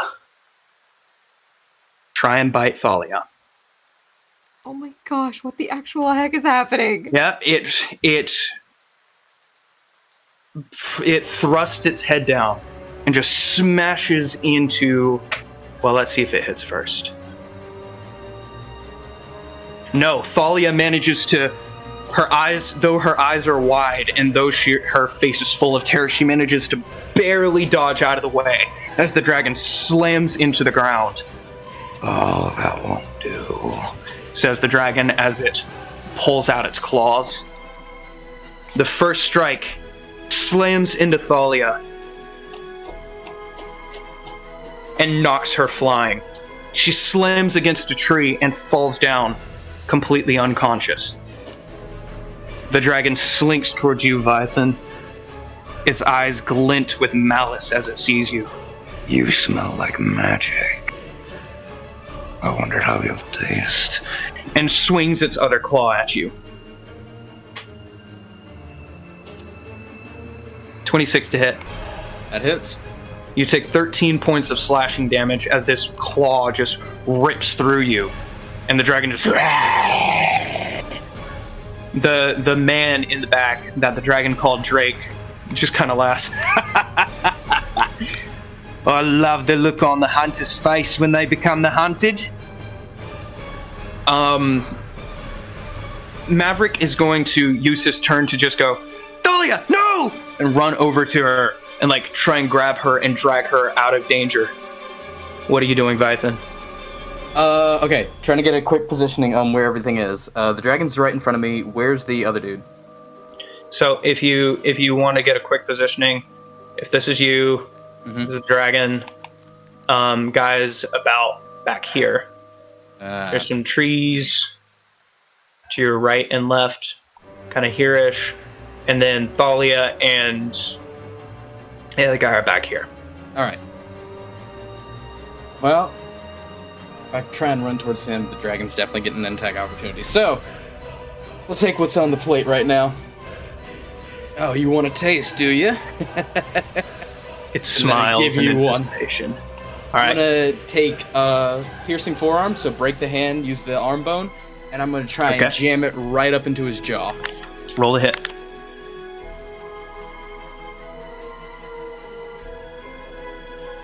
As you do, it twists its head and deflects your bone off of its spike. You have 2 more attacks. Roll to hit. I'm gonna come with the other arm, do the same. That's a hit. Roll damage. And this one is going to be a living weapons. Go ahead and roll. All right. 4 necrotic and 6 piercing for a total of 10 damage. Roll your final attack. Oh, hold on. Because it's a living weapons, it needs to make a wisdom saving throw. Beat a 19. Okay.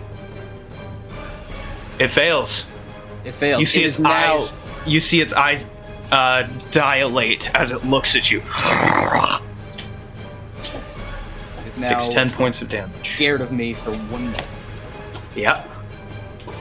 Now, and you then have 1 more hit. with that one, I'm going to use we're gonna use the cane just to give it a whack to the head.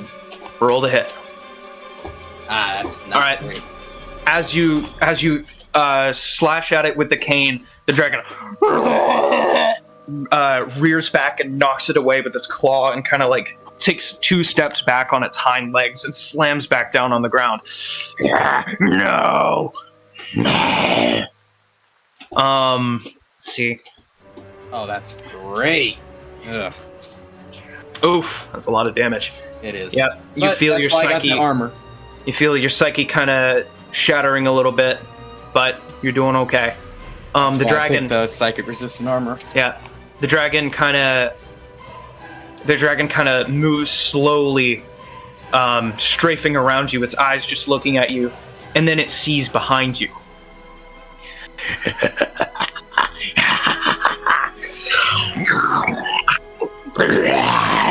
And a jet of acid blasts into the air. I need you to make a dexterity saving throw. Dex saving throw. Let's go. That's going to be a failure. Yep. Okay, let's see. That's actually a success. Wow. Wait, And then what? she can't. Oh, okay. No. Yours is a failure. I took a second to realize. As the jet of acid comes down, oof, you're going to take 53 points of acid damage. Ooh, that's nice. Yeah, halved that to 26. Yeah, 26. So that's going to be. You just hear a scream behind you as you see Maverick barely covering his face. His arm the armor on his arm just melting into his skin. Thalia, however, well, it doesn't look like she's going to make it. Oh, goodness. You just hear Maverick screaming. He's going to try and shoot the dragon.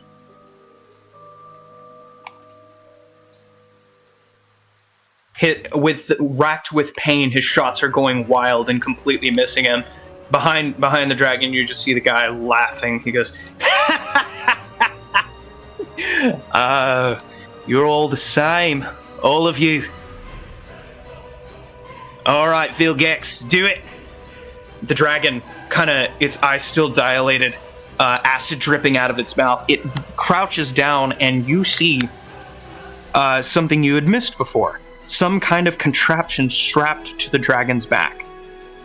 It looks to be some kind of miniature trebuchet. Oh. With a barrel. The mechanism just goes, and the barrel goes flying towards you. I need you to make a dex save. Okay. Oh, that's even worse. Yep.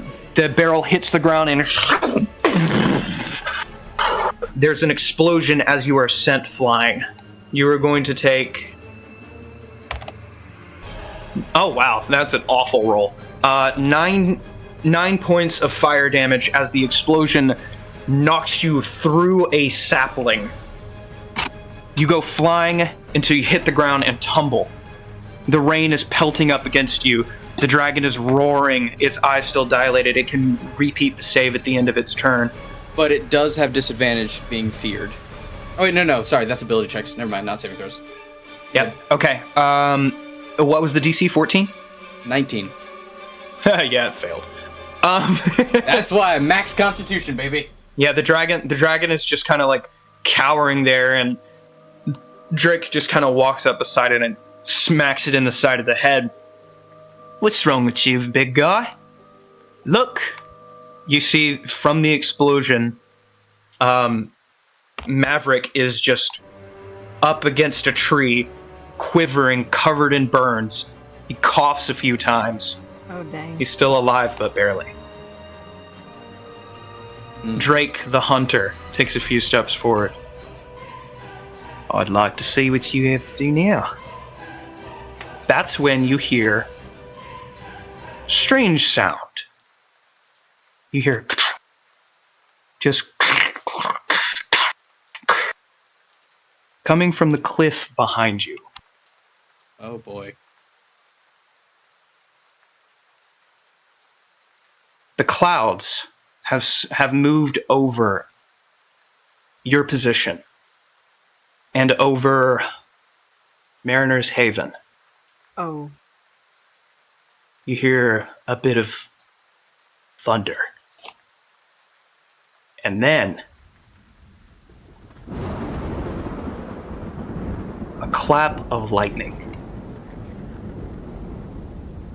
as a figure emerges from the side of the cliff. Having climbed it, a hand grabs on and pulls itself up.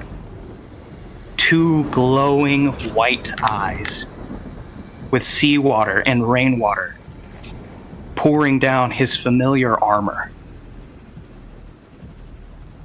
He pulls himself up onto the cliff and takes a few steps forward. There you are, Dragonkin. As the mercenary you saw last time has climbed the cliff from the ocean. Is this the one that got thrown in the docks? Yes, it is. Yes, I thought so. He takes a few steps forward. The dragon's eyes go wide. No, not you. No. His eyes just flash white. Oh yes, and it's time I finished what I started. Drake looks really confused. But as the mercenary pulls off 2 cubes from his sides, one turns into a giant flaming tower shield, the other turns into a one-handed greatsword. We're going to go ahead and cut there. In fact, we're gonna take a break. Oh man! Gracious. Now we level the playing field. All right. I thought Viathan was so dead. Oh, That was I'm not crazy. even sweating yet. It's starting to get a little bit questionable. Like, I wonder how this is gonna play out. But I had some confidence. Look, if I was hit by that dragon breath, I would be almost dead. I would have 7 whole HP. It's even funnier because I'm taking back. a little bit of damage for some of these attacks, and I'm already like, Mhm. this is fun. Poor Talia, she Leviathan didn't has so deserve much this. health. It's like it's quite absurd. That, like I said, my literal has- I maxed out Constitution for this reason. Yeah, he has more than double the health of a couple party members. Wow. Gosh. What's even funnier, though, I think about the whole situation is the fact that I had a dragon show up out of nowhere, and I actually got to hit it with fear on that attack. Like, Yes, you did. That was so cool.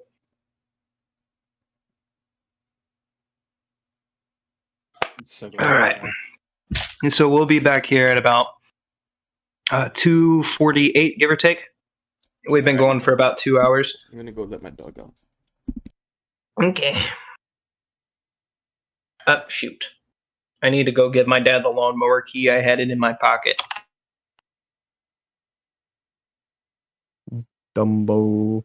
And apparently I never gave it back. Did he ask for it? About 20 minutes ago. Okay. Dude, I'm still in.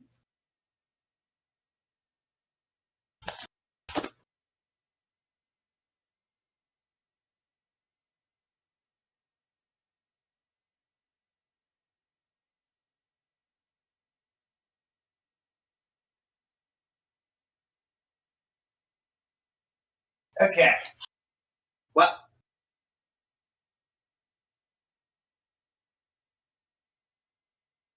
Okay.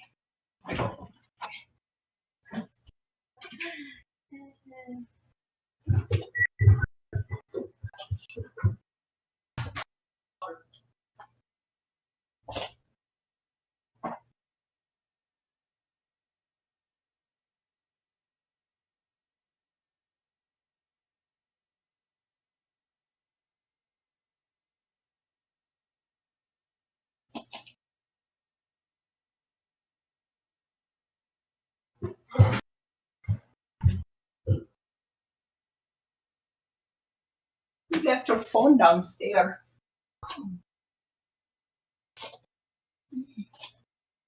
Oops, you ask, please. What he did, what? With the lawnmower key. Oh.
Okay.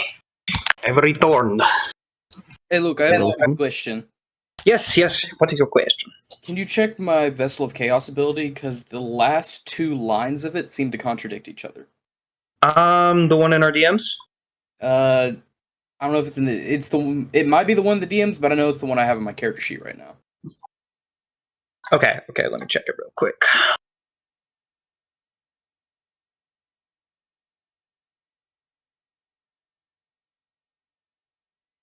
Last 2 lines?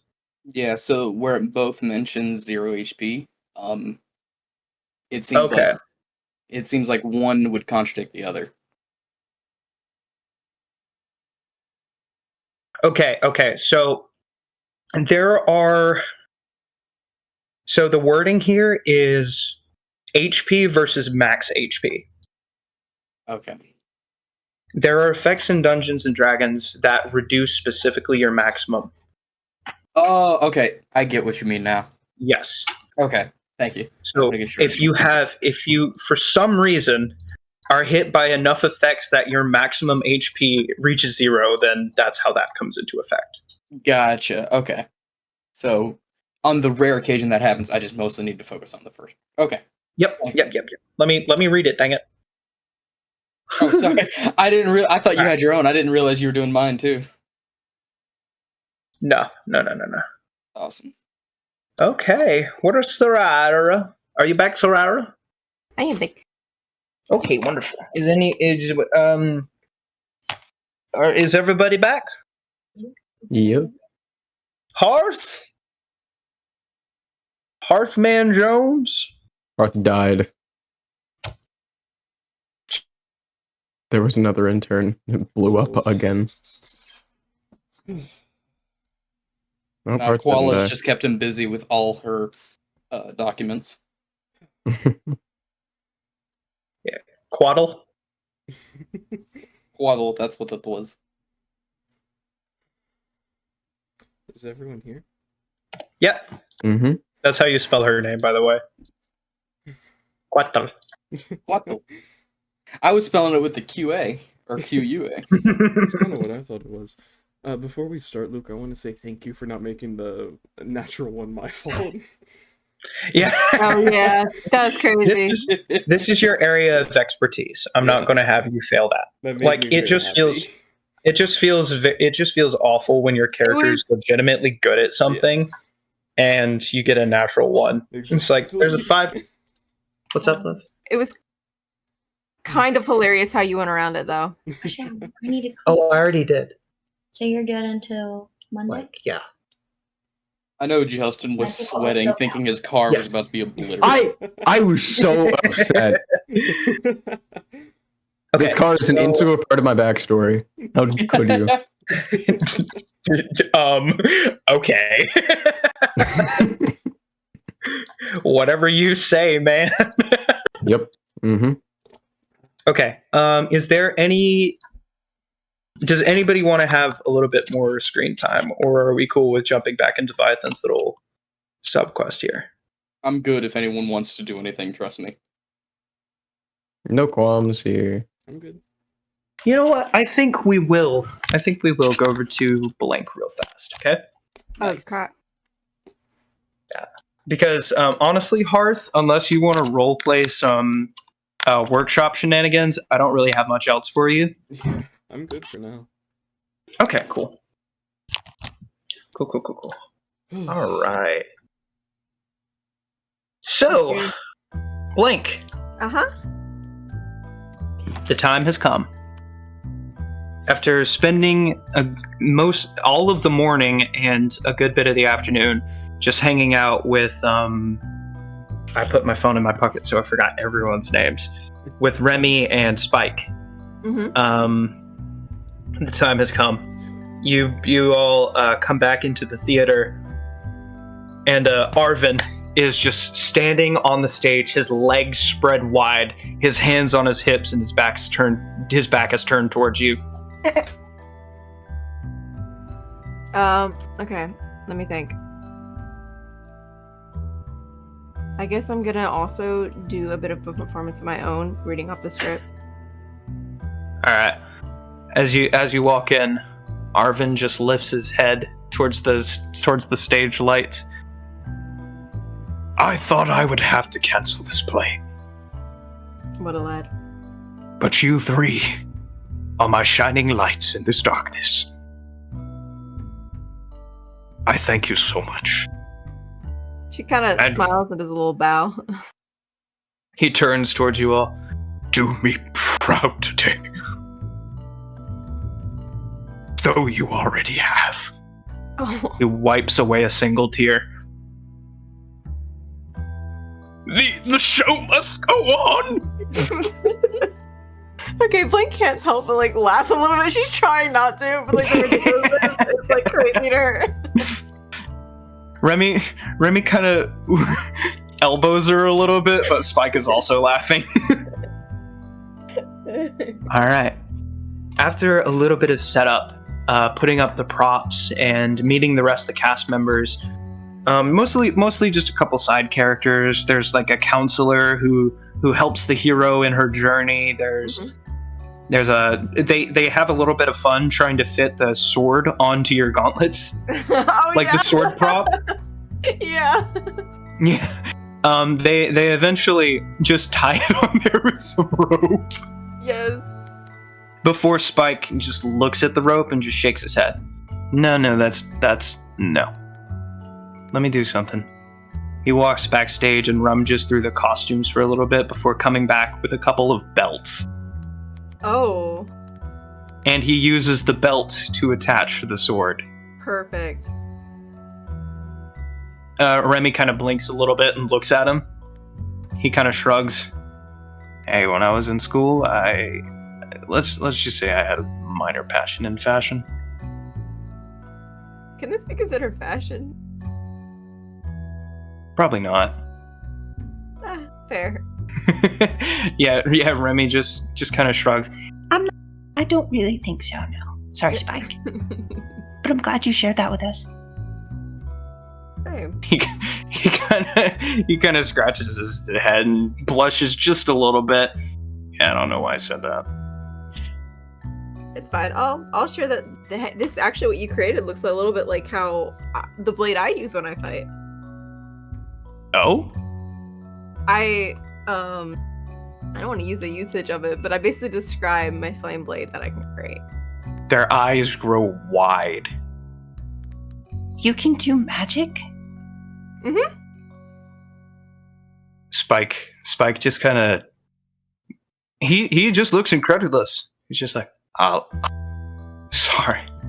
I mean, either you are the coolest person I've ever met, or you're the best liar I've ever met. I don't know. Oh, let me think. She does produce flame out of her gauntlet. Very slightly. Remy's eyes are just glittering with excitement, and Spike looks a little nervous. He's like, hey, oh, wow, yeah. Wow. Yeah, I need to... Are you guys free this afternoon? You want to come over? Remy just kind of smiles.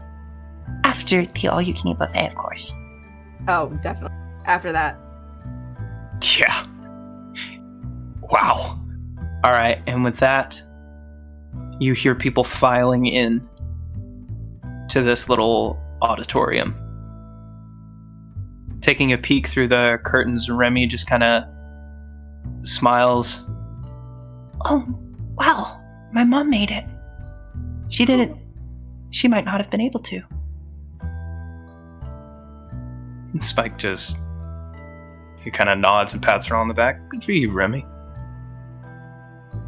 It's and, nice to see people here. I look out, try to see if I any of the crew member here, any of those Cecil. bad guys. Yeah, why not? What have you been doing? Oh, me? I said I was gonna go look for 4 hours. Oh yeah, she was good. So hold on, real quick. So Blank went looking for me, and ended up in a play after I ended up in a fight, and now Cecil goes looking for Blank. I love it. Nobody can find each other. That's exactly what happens. Yeah, I'm just looking around for Blank, trying to figure out where she went off to, because I am still wanting to buy her. I have to make sure the product is not damaged. Gosh, Well, considering this performance, the price may go up. for real. Oh! Now she's an All right. acting fire lady. So you look around for just make me an investigation check just for kicks and giggles. Sure. 11, you don't find her. But after a while, you do hear people excitedly talking about how, despite some serious setbacks and the craziness of last night, the auditorium is still going to have its performance. A commonest play, huh? Why not? All right. Admission is 1 silver piece. I give him a gold. Lucas is the nerdy guy with the clipboard. He just looks at the gold, unimpressed, looks at you, unimpressed. Enjoy the play, sir. I'm sorry, I didn't have any smaller denominations. Yes, I'm sure that's true. I love this guy. Oh, wow. Ominous. Oh, zero etiquette. So you move on in to the auditorium. People are bustling around, and then in the middle of the stage walks Arvin himself. He steps into the middle of the stage and kind of adjusts his collar. Ladies and gentlemen, despite incredible setbacks, the death of our precious crew members, the destruction of our beautiful city, the show must go on. And thanks to the gallant efforts of the volunteers and some incentive, we have been able to continue on with the show. Please enjoy. And the curtain falls and then raises up again after a few minutes. The lights kind of dim. Some fires are blown out, and the play begins. With advantage, Blank, I want you to make a performance check. I'm putting everything on this, please. Do me proud. Okay, 13. No, that's all right. That's all right. I'm going to roll for Spike. Oh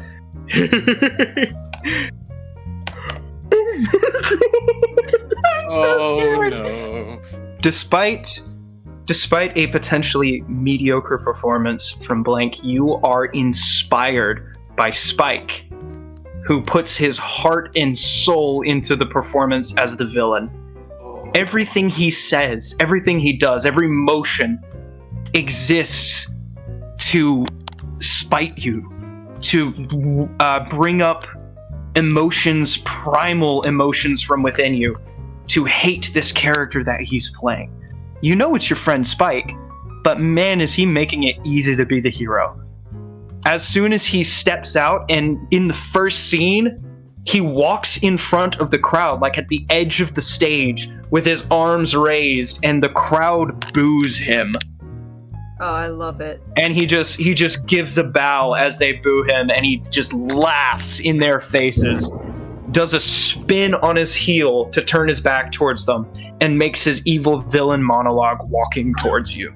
Okay. I don't know if you guys heard that. A little bit. What was that? Timed. A lightning struck in the middle of our yard as he was doing his villain introduction. No way! Oh my gosh! Sun out! There's sun out! There's no sun!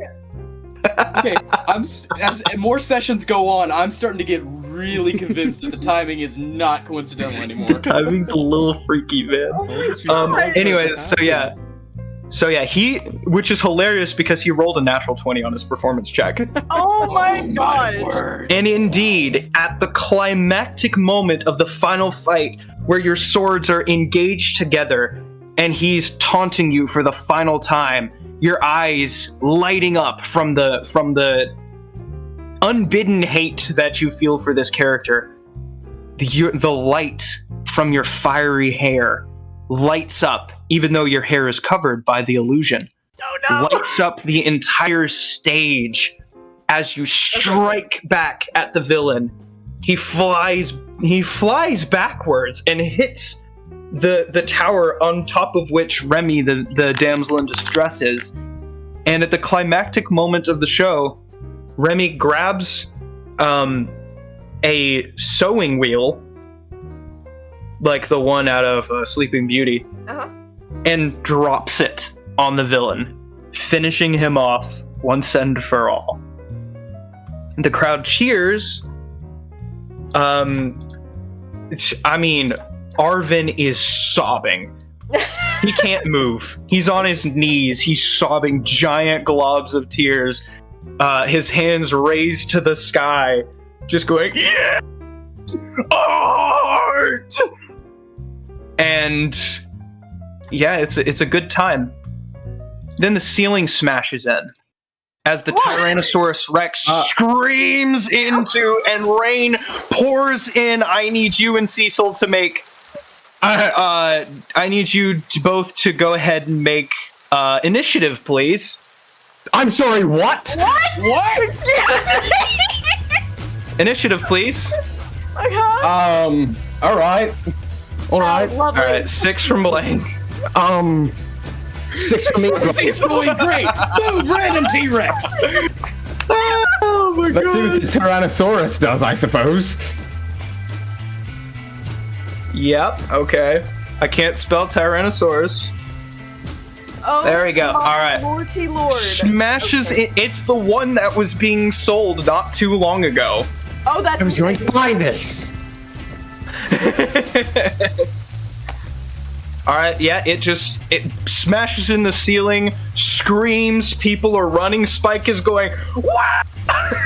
He's just... Blank, wonderful performance, but it seems there is an issue. Yeah, the crowd is screaming and, like, knocking... Blank, you're not entirely certain this isn't part of the act. You're just standing there with your mouth open. And then the T-Rex bites down at you. Oh. A 25 to hit.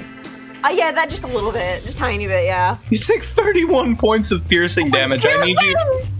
Yeah, you are grappled and restrained as the T-Rex picks you up, smashes through the wall, and just swipes its tail through some of the props. All right, dex save from Spike and Remy. They're not as good at dodging as they are acting. Remy actually does manage to get out of the way, but Spike takes a plank of wood to the chest, just and gets knocked backstage. The T-Rex roars, and Blank and Cecil, you guys can both go.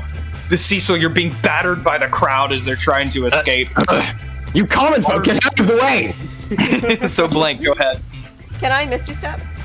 Yes, you can. Bonus action, you just disappear and reappear on the stage. Am I still grappled? No, you immediately escape the grapple. The T-Rex just looks kind of confused as to where you went. All right. So that was your bonus action. Oh yeah, go. Misty Step is a bonus. You still have your action. I'm gonna just, after that, heck nah, running up to it, go ahead and hit it with a good old... Yeah, roll to hit. That, all right. Next attack. Yeah.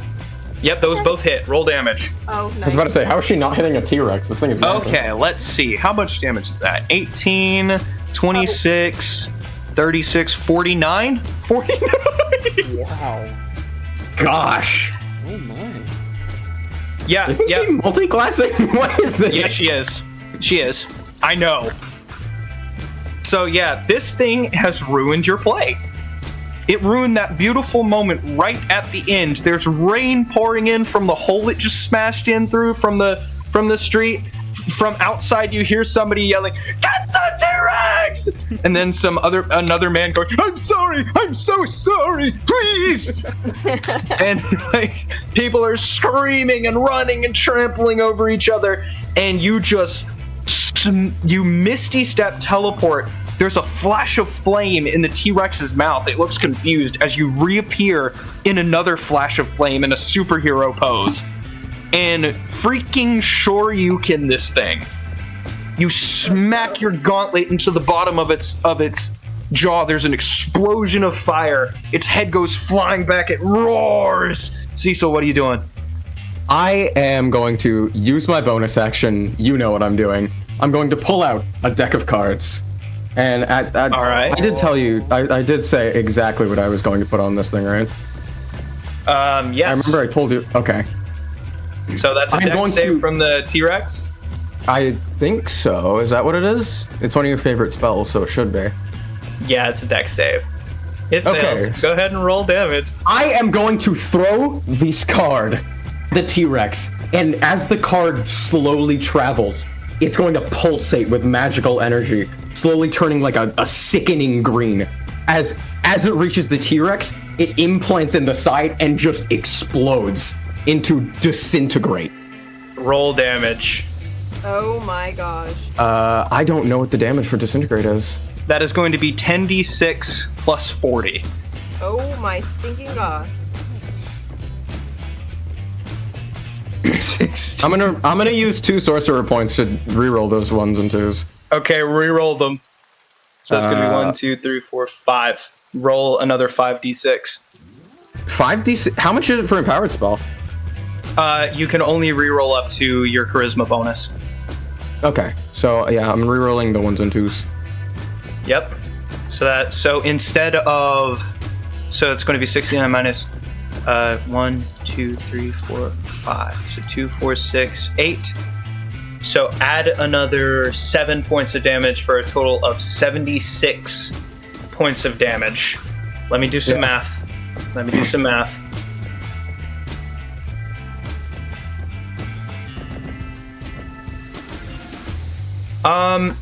So as Disintegrate hits this thing, the card explodes in a wave of just green destruction, carves off this thing's leg, and it slams down onto the ground in front of you, Blank. Is it still alive? Oh, barely. But I'm gonna let Blank give this option. Okay. You want? Yeah. You still have your action. Yeah. I was just going to ice knife it to death. You can't cast 2 spells in the same turn. I can't. No? Unless it's a cantrip. Cantrip? Then I'm going to... I guess? No, I'll let Blank do it. Alright, Blank. Alright, This thing is... What about the T-Rex? Doesn't he get a turn? Not after he got hit by that move. He's on his last legs, man.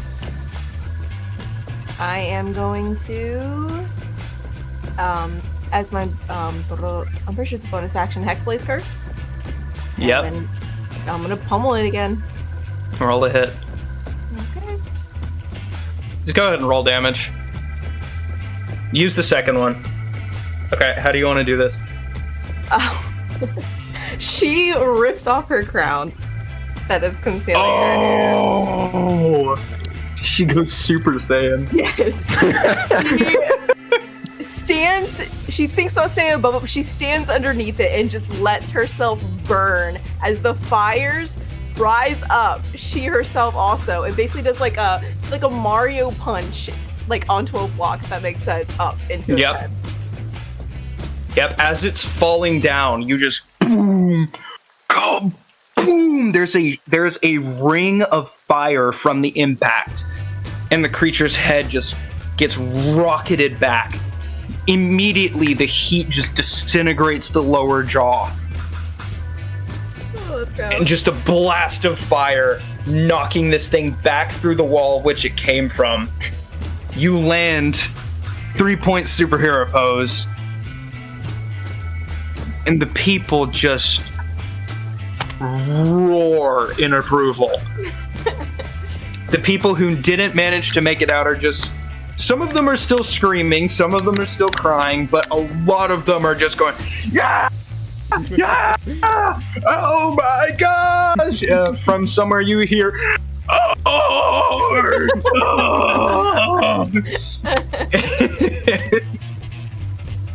You see Remy helping Spike over to you, both of them just with odd expressions on their faces. She looks at them, smiles, and bows.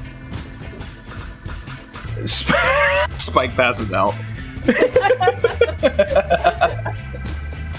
Remy's like trying to hold him up. Her face is turning red. It's from the stress. Spike, are you okay? Walk onto the stage. Blank, what in the world was that? Was that a part of the act? If so, marvelous. If not, If it was part of horrible. the act, it was not. A man in purple robes crawls through the break in the wall and just falls down at your feet, Blake, and he just goes, I'm so sorry, Mr. Munchykins. I'm so sorry. He got out of his enclosure and started rampaging through the city, and I couldn't stop him. And I apologize so greatly for this blunder. Klaus grabs him by the chin. You are a failure. Yes, indeed. How? You have all of this money, enough to buy an entire Tyrannosaurus Rex, and yet you have the gall to let it out of your sight? Well, to be fair, it got out of the sight of my gardener. Why would you hire incompetent workers? Yes, he should be fired, for sure. Yes. He should be executed. Yes, he should. I killed it because it ate me, but I don't really. It's fine. I only attacked it because it attacked you. Yeah, that's fine. Yep. Otherwise, I don't really care. Arvin walks over to you. He's blowing his nose into a handkerchief and just wiping the tears from his eyes. Thank you so much for the opportunity to see such a glorious finale. I'm guessing that wasn't in the script. Nope. Who's the lunatic? Arvin de Amour. Yeah. He gives a big bow. Important. Alright. So, Blank, I see you made some new companions. Mm-hmm. They're friends. Remy gives up trying to hold up Spike and just lets him drop to the ground. Poor Spike. And then she just winces. Sorry, Spike. Mm-hmm. Alright. This is Remy. Oh, Blank, Spike. Okay. Oh, good evening, you look commoners. important. Hello. I am, very much so. She gives a little bow. You have been treating Blank well, I hope. As best we can, yeah. Hmm. It's Well. scary. It's scary how easily you can gain her trust by giving her food. I mean, that's One man basically you what should I not did. have told that to. she looks genuinely concerned for Blank's well-being. What food did you give her? He pulls out a notepad. Now she looks even more concerned for her well-being. Kind of looks over to Blank. tried to Should I buy be me. telling him this? What? Not tried, am going to in the future. This is not debatable. She looks incredibly uncomfortable and takes a step back and leans down, her eyes never coming off of you, and starts slapping Spike on the cheek just gently. Hey. Oh no, I need wouldn't moral want you support. people. I need moral support. He eventually exquisite enough. comes to. He's just like, whoa. I had a crazy stream. There was a giant dragon thing, and Blank went, oh, she still is. She kind of awkwardly waves. He waves back. Yeah, it's pretty solidified. You are definitely the coolest person I've ever met. Let's go. Hmm. That's quite a compliment. Blank, do you like these things? What? These things? You like them? The The boars. people that are Remy and Spike, Mm-hmm. yeah, they're awesome. Alright. They'll come along too if you wish. If they wish. Well, they get a choice, you don't. Oh my word. She kind of thinks about this, and she doesn't really. Remy Yeah. Remy gets mad. She stands to her feet and walks straight up to you, Cecil, and crosses her arms. You know people aren't property that you can just buy, right? I mean, it hasn't stopped me before. She kind of tilts her head to the side. You've had terrible influences in your life, haven't you? No idea what you're talking about. Mm-hmm. Don't worry, he's actually a good. Hey, one. Blank. Hmm? If we asked you, would you come with us? Sure. She looks at Cecil. That's how you deal with people. Not buying them. Well, if you don't buy them, then they have all these like emotion things, and it's such an issue. It's so difficult. She kind of looks sad and just shakes her head. Blank, I'm sorry, but I don't even know what to say. Well, I know, Cecil, we're going to have an all-you-can-eat buffet. Do you want to come along? It actually looks amazing. Depends on the food. wouldn't put anything- Arvin walks over and gives a bow with his hand out to one side. I will spare no expense. The finest restaurant in the city. Well, now I'm interested. Lucas This one walks looks up. like his Sir, money. are you trying to make a profit from this or not? No! You see, when he says he's getting the most expensive instead, you see like slight like frown on Blake's face. Is there a problem? No, it's fine. I shall cater whatever you need. Just as long as there's a lot of meat. Yes, there shall be. Perfect. I wouldn't be happy if there wasn't meat. Blank, do you even know what fine dining is? It's like mostly meat. So like you haven't tried these skewers in the marketplace? They were heavenly. Remy's In the eyes light up. marketplace. Oh, yeah. I've had those before. They're really good. Aren't they? You're trying to get to A little disease? pricey, but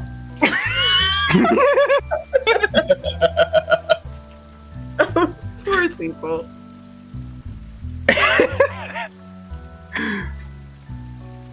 All right.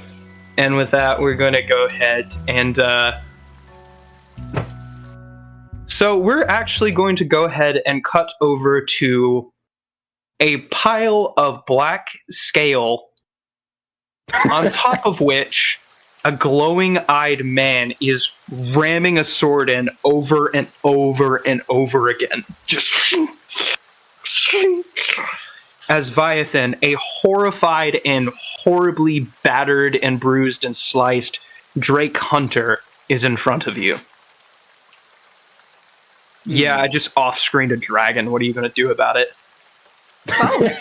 I wasn't here for the dragon. I was here for the worthless mercenary or criminal. Yeah, let's not be hasty. Hasty. What was that you said earlier about the hunter becoming the hunted? Yeah, it was a bit ironic, wasn't it? Really was. Now then, do you wish to come quietly, or shall we just finish this here? Oh well. So I'm gonna go out. He stands to his feet, takes his glaive off his back. Might as well go out fighting like a man.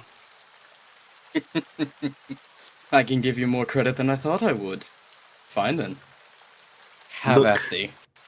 I'm a scallywag. I admit that, freely. But if this is the end, I want it to feel good. He holds his glaive towards you. Have at thee. Alright.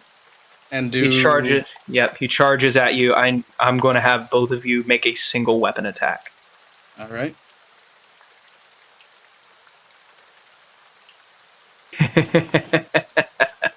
You beat him by 2 points. Ooh. You cross each other. There's a flying of sparks as the blades slam into each other. Wait, real quick. Yeah. I want to make this a non-lethal strike. Okay. How so?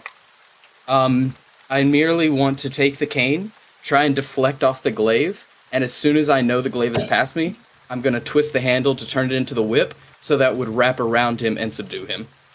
All right. Easily enough. He falls to the ground, covered in the whip, kind of like as the jagged metal digs into him.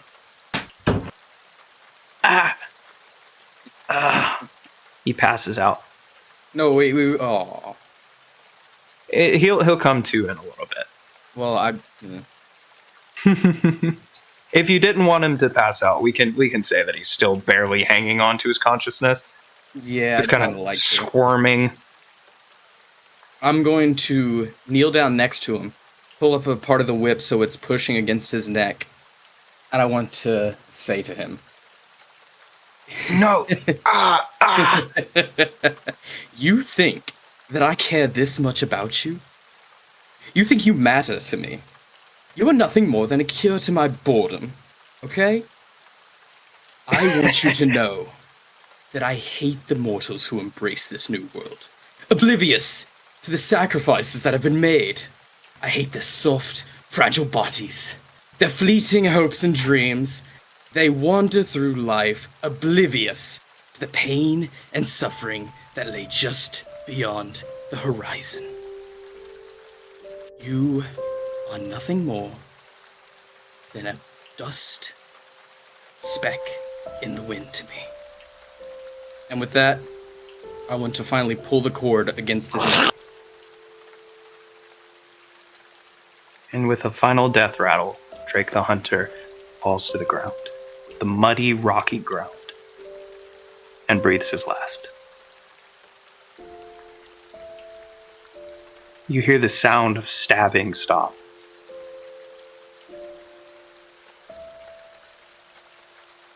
As you turn around, sitting on top of the Black Dragon's corpse is the mercenary, just lounging on this thing with a blade stuck in it. His glowing white eyes just boring into you. Do you have a quarrel with me as well? I have no quarrel with you. Your name is Vythan, right? Indeed it is. And I don't think I caught yours. My name is Friedrich. Ple- Friedrich von Brandt. Well, the pleasure is mine, Friedrich. I have something to say to you, Vythan. Then by all means, the floor is yours. He kind of shifts on top of the dragon to where he can have one of his arms, and he points to his glowing eyes. You know these aren't just for show. I have the gift of sight.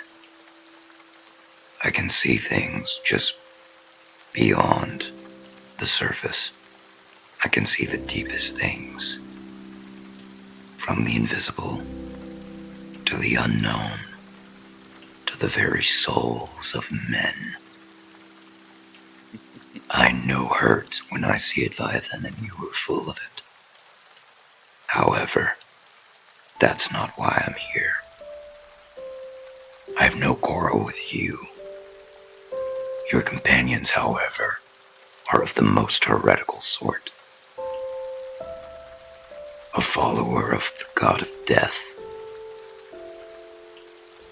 and the fiery one, especially the one who hides her wretched flames. You have no idea what she is, do you? No, I don't. But that doesn't matter to me. It will one day. And if I weren't worried about ending the world, I'd chase her myself. Do with that information as you will. But even that isn't why I'm here. The Drow. She has a dual soul. And one of the fragments of that soul, subdued and imprisoned by the other, is crying out to you for help. To me? I have never seen such longing, such pain, such hope.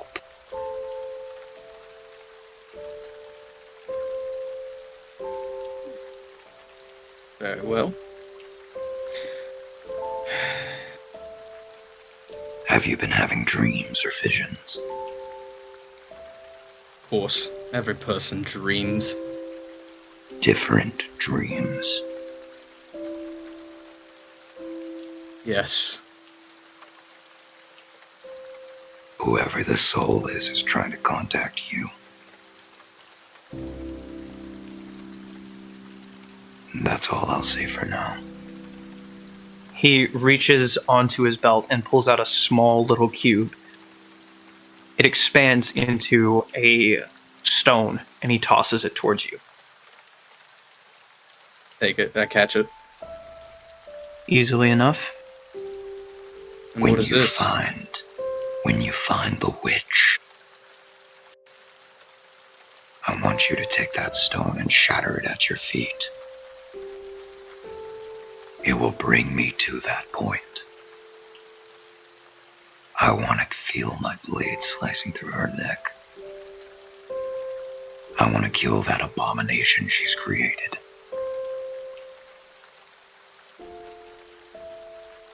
You'll have my sword when the time comes. Very well then. On one condition. And that is, If I am to bring you to me in that moment, then in that moment, that is the only target you pursue. but of course, If you have a quarrel or willing to hunt the others, save that for another time at the very least. very well. I accept your terms. And I yours. Be well, Phython. He takes a cube off of his belt and places it on the dragon, and you just see it get sucked into the cube. And the cube shrinks down. He puts it back on his belt. I have need for this. It's all yours. It wasn't what I came for anyways. He kind of looks past you towards Maverick, who's still sitting up against the tree, his breathing ragged. You can see tears streaming down his face as he's just using the last of his strength to place a hand on Thalia. Friedrich stands to his feet and walks over, pulls out a cube, crushes it, and in his hand he holds a diamond. He kneels down and places it on Thalia. There's a flash of light. I'm going to roll a d20. Fingers crossed.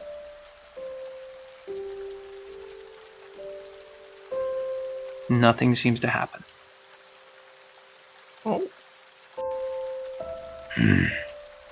I'm sorry, my friend. He said, placing a hand on Maverick's shoulders. This is as much as I can do. There's a light that flows from him into Maverick, and you see Maverick's wounds close. Maverick just shakily gets up on his knees, puts his hands on his knees, bows his head, and just starts sobbing.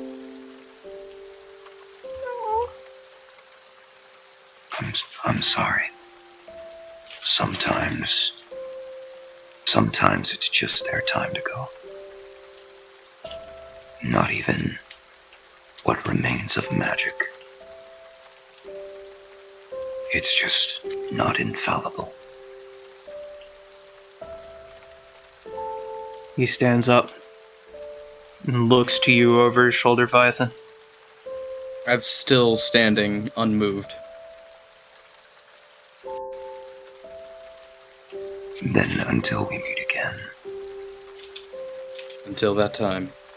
He walks well. over to the cliff, pulls off another cube, throws it into, flicks it with his thumb into the air, and when it hits the top of his head, it just expands into a clear bubble. And then Friedrich jumps off of the cliff in a beautiful swan dive and disappears from sight.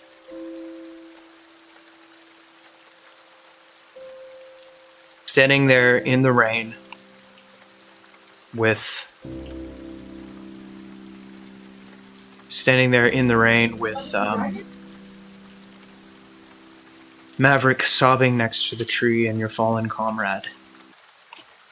You look across the waters to see the lights of Mariner's Haven off in the distance, from where you can see it from where you're standing on the cliff.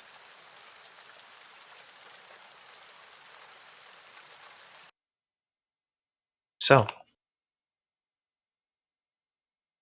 that is going to end the day. You know what? Yeah, that'll end the day. What would you like to do for that evening? I'm gonna assume I eventually walk back with Maverick. Yes. I'm not you- gonna have. Wait, go ahead. Yeah, what were you saying? I apologize. No, you're fine. I was just gonna say there's not much to him. I do say, aside from just, I understand the feeling of loss, and there's not much I can do to console you in this moment that would ease the pain, but I do understand.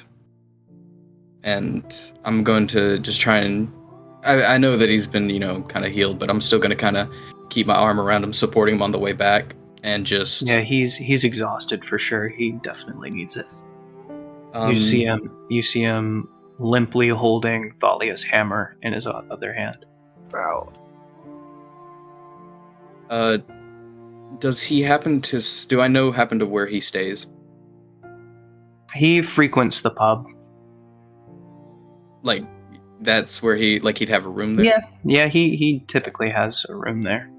I'm going to take him back to the pub and take him back to his room and just make sure that he's, back resting before I leave him be. Yeah, as you close the door to his room, he's just sitting there in a chair in the corner, his head hanging low, the hammer draped across his lap. Get you some rest. I'll speak with you later. He just kind of nods. Thank you, Phylan. I'm going to go down, take my steps down the upstairs of the pub, down to the floor of the main gathering area. Take a second to readjust myself, give a quick crack to the neck, and just put on that same act I do every day. And just go back to socializing. You do. Kyle the adventurer is there as well. He was the one who Kyle. That was the one who saw the drow, right? Yeah, he's been hunting her. Gotcha. I'll again mingle around the bar, but try and again spend some time talking to him, gather what information I can. Okay. 1 second. Go ahead and make me an investigation check. Just humor me, honestly. That is humorous, all right. Yeah, you don't. Yeah, you're out of it, man. Understandable. Despite you do manage to gather a little bit of information about her, just rare sightings and what she's done in the past, but that's about it. Blake. Yes. Where would you have a wonderful evening with Cecil and your new friends at the all-you-can-eat buffet and with Arvin and Lucas? Yeah. You're having a great time over there. At the end of the day, yeah. What's up? Well, no, continue. It's fine. I can do it later. Okay. At the end of the festivities, Remy and Spike kind of meet you outside. Spike has a big smile on his face, a bandage around his head. Remy has a little band-aid on her cheek from where she got cut by some splinters. And she kind of bows towards you, and Mike gives you Spike gives you the little a little salute with a half smile. And So, do you have any plans? Nothing in particular, if I'm going to be honest. Oh, aren't we going? Well, blank. We are going to go and hunt that drow. I mean, yeah, but not right now. I mean, I suppose. As of right now, no particular plans, but in the future, we will be busy. Oh, okay. If you'd like to hang out tomorrow. Actually, yes. That'd be perfect. she gets a big smile on her face. I will have Clive accompany you. Why don't you come to Cecil? I don't. People aren't really my forte. I'll tell you Cecil, that. think about it as getting a step closer to maybe buying me. See, Spike and Remy both look kind of shocked at the audacity. Well, if you ask me that way, I guess. He said that so quietly.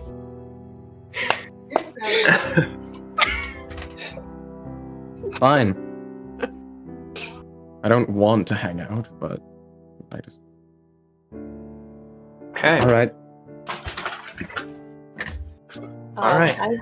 As towards the end of the night, there is something I do want Blank to do. Yep, go ahead. Once she gets a moment to herself, kind of, she excitedly goes off where no one can really see or hear her and pulls out the doll. And she kind of pulls it out and like pulls it out in front of her, and she's super excited. And she you can feel her flame like almost unbearingly hot for anyone around her, but no, she's alone. So she looks at the doll and holds her out. And she goes, "I finally figured it out. I finally figured it out playing the hero today and doing all that we did. I finally figured it out. I'm the hero. I have to save everyone. I don't even know how they can survive in this world so unburnt, so not ablaze. They don't even realize they're suffering. And now that I've made these friends, I can save them." The eyes of the doll flash red, and they stay red. And she just kind of smiles at it. "I'll take that as you agree." Soon. I don't know what you're referring to, but I guess soon. As you're holding the doll in your excitement with this epiphany hitting you, you don't realize how hot the flame is getting. You don't realize how much heat you're suddenly giving off. Your hair is excitedly burning. And for a second, the gauntlet seemed to split open ever so slightly. Within them, you see a white, hot sun of heat before they close again. Oh, that's never happened before. She looks down her hands, almost like longing to stretch them out so badly. You need to save them. Is it When you also- say that, when you think about that, Mhm. something within your very core just burns. You don't know why, but almost a nostalgic feeling washes over you. I know. Family. Nope. The thought just pops into your head. Family. You have to save them.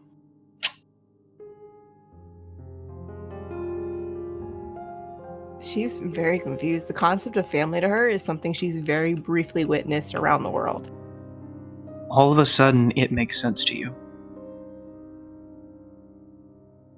And not just of, I just figured it out. But blank, for the first time since you woken up, something clicks inside your mind. And you remember. I have a family, and I need to save them. And that is where we're going to end today's session. Oh, crap. Amazing!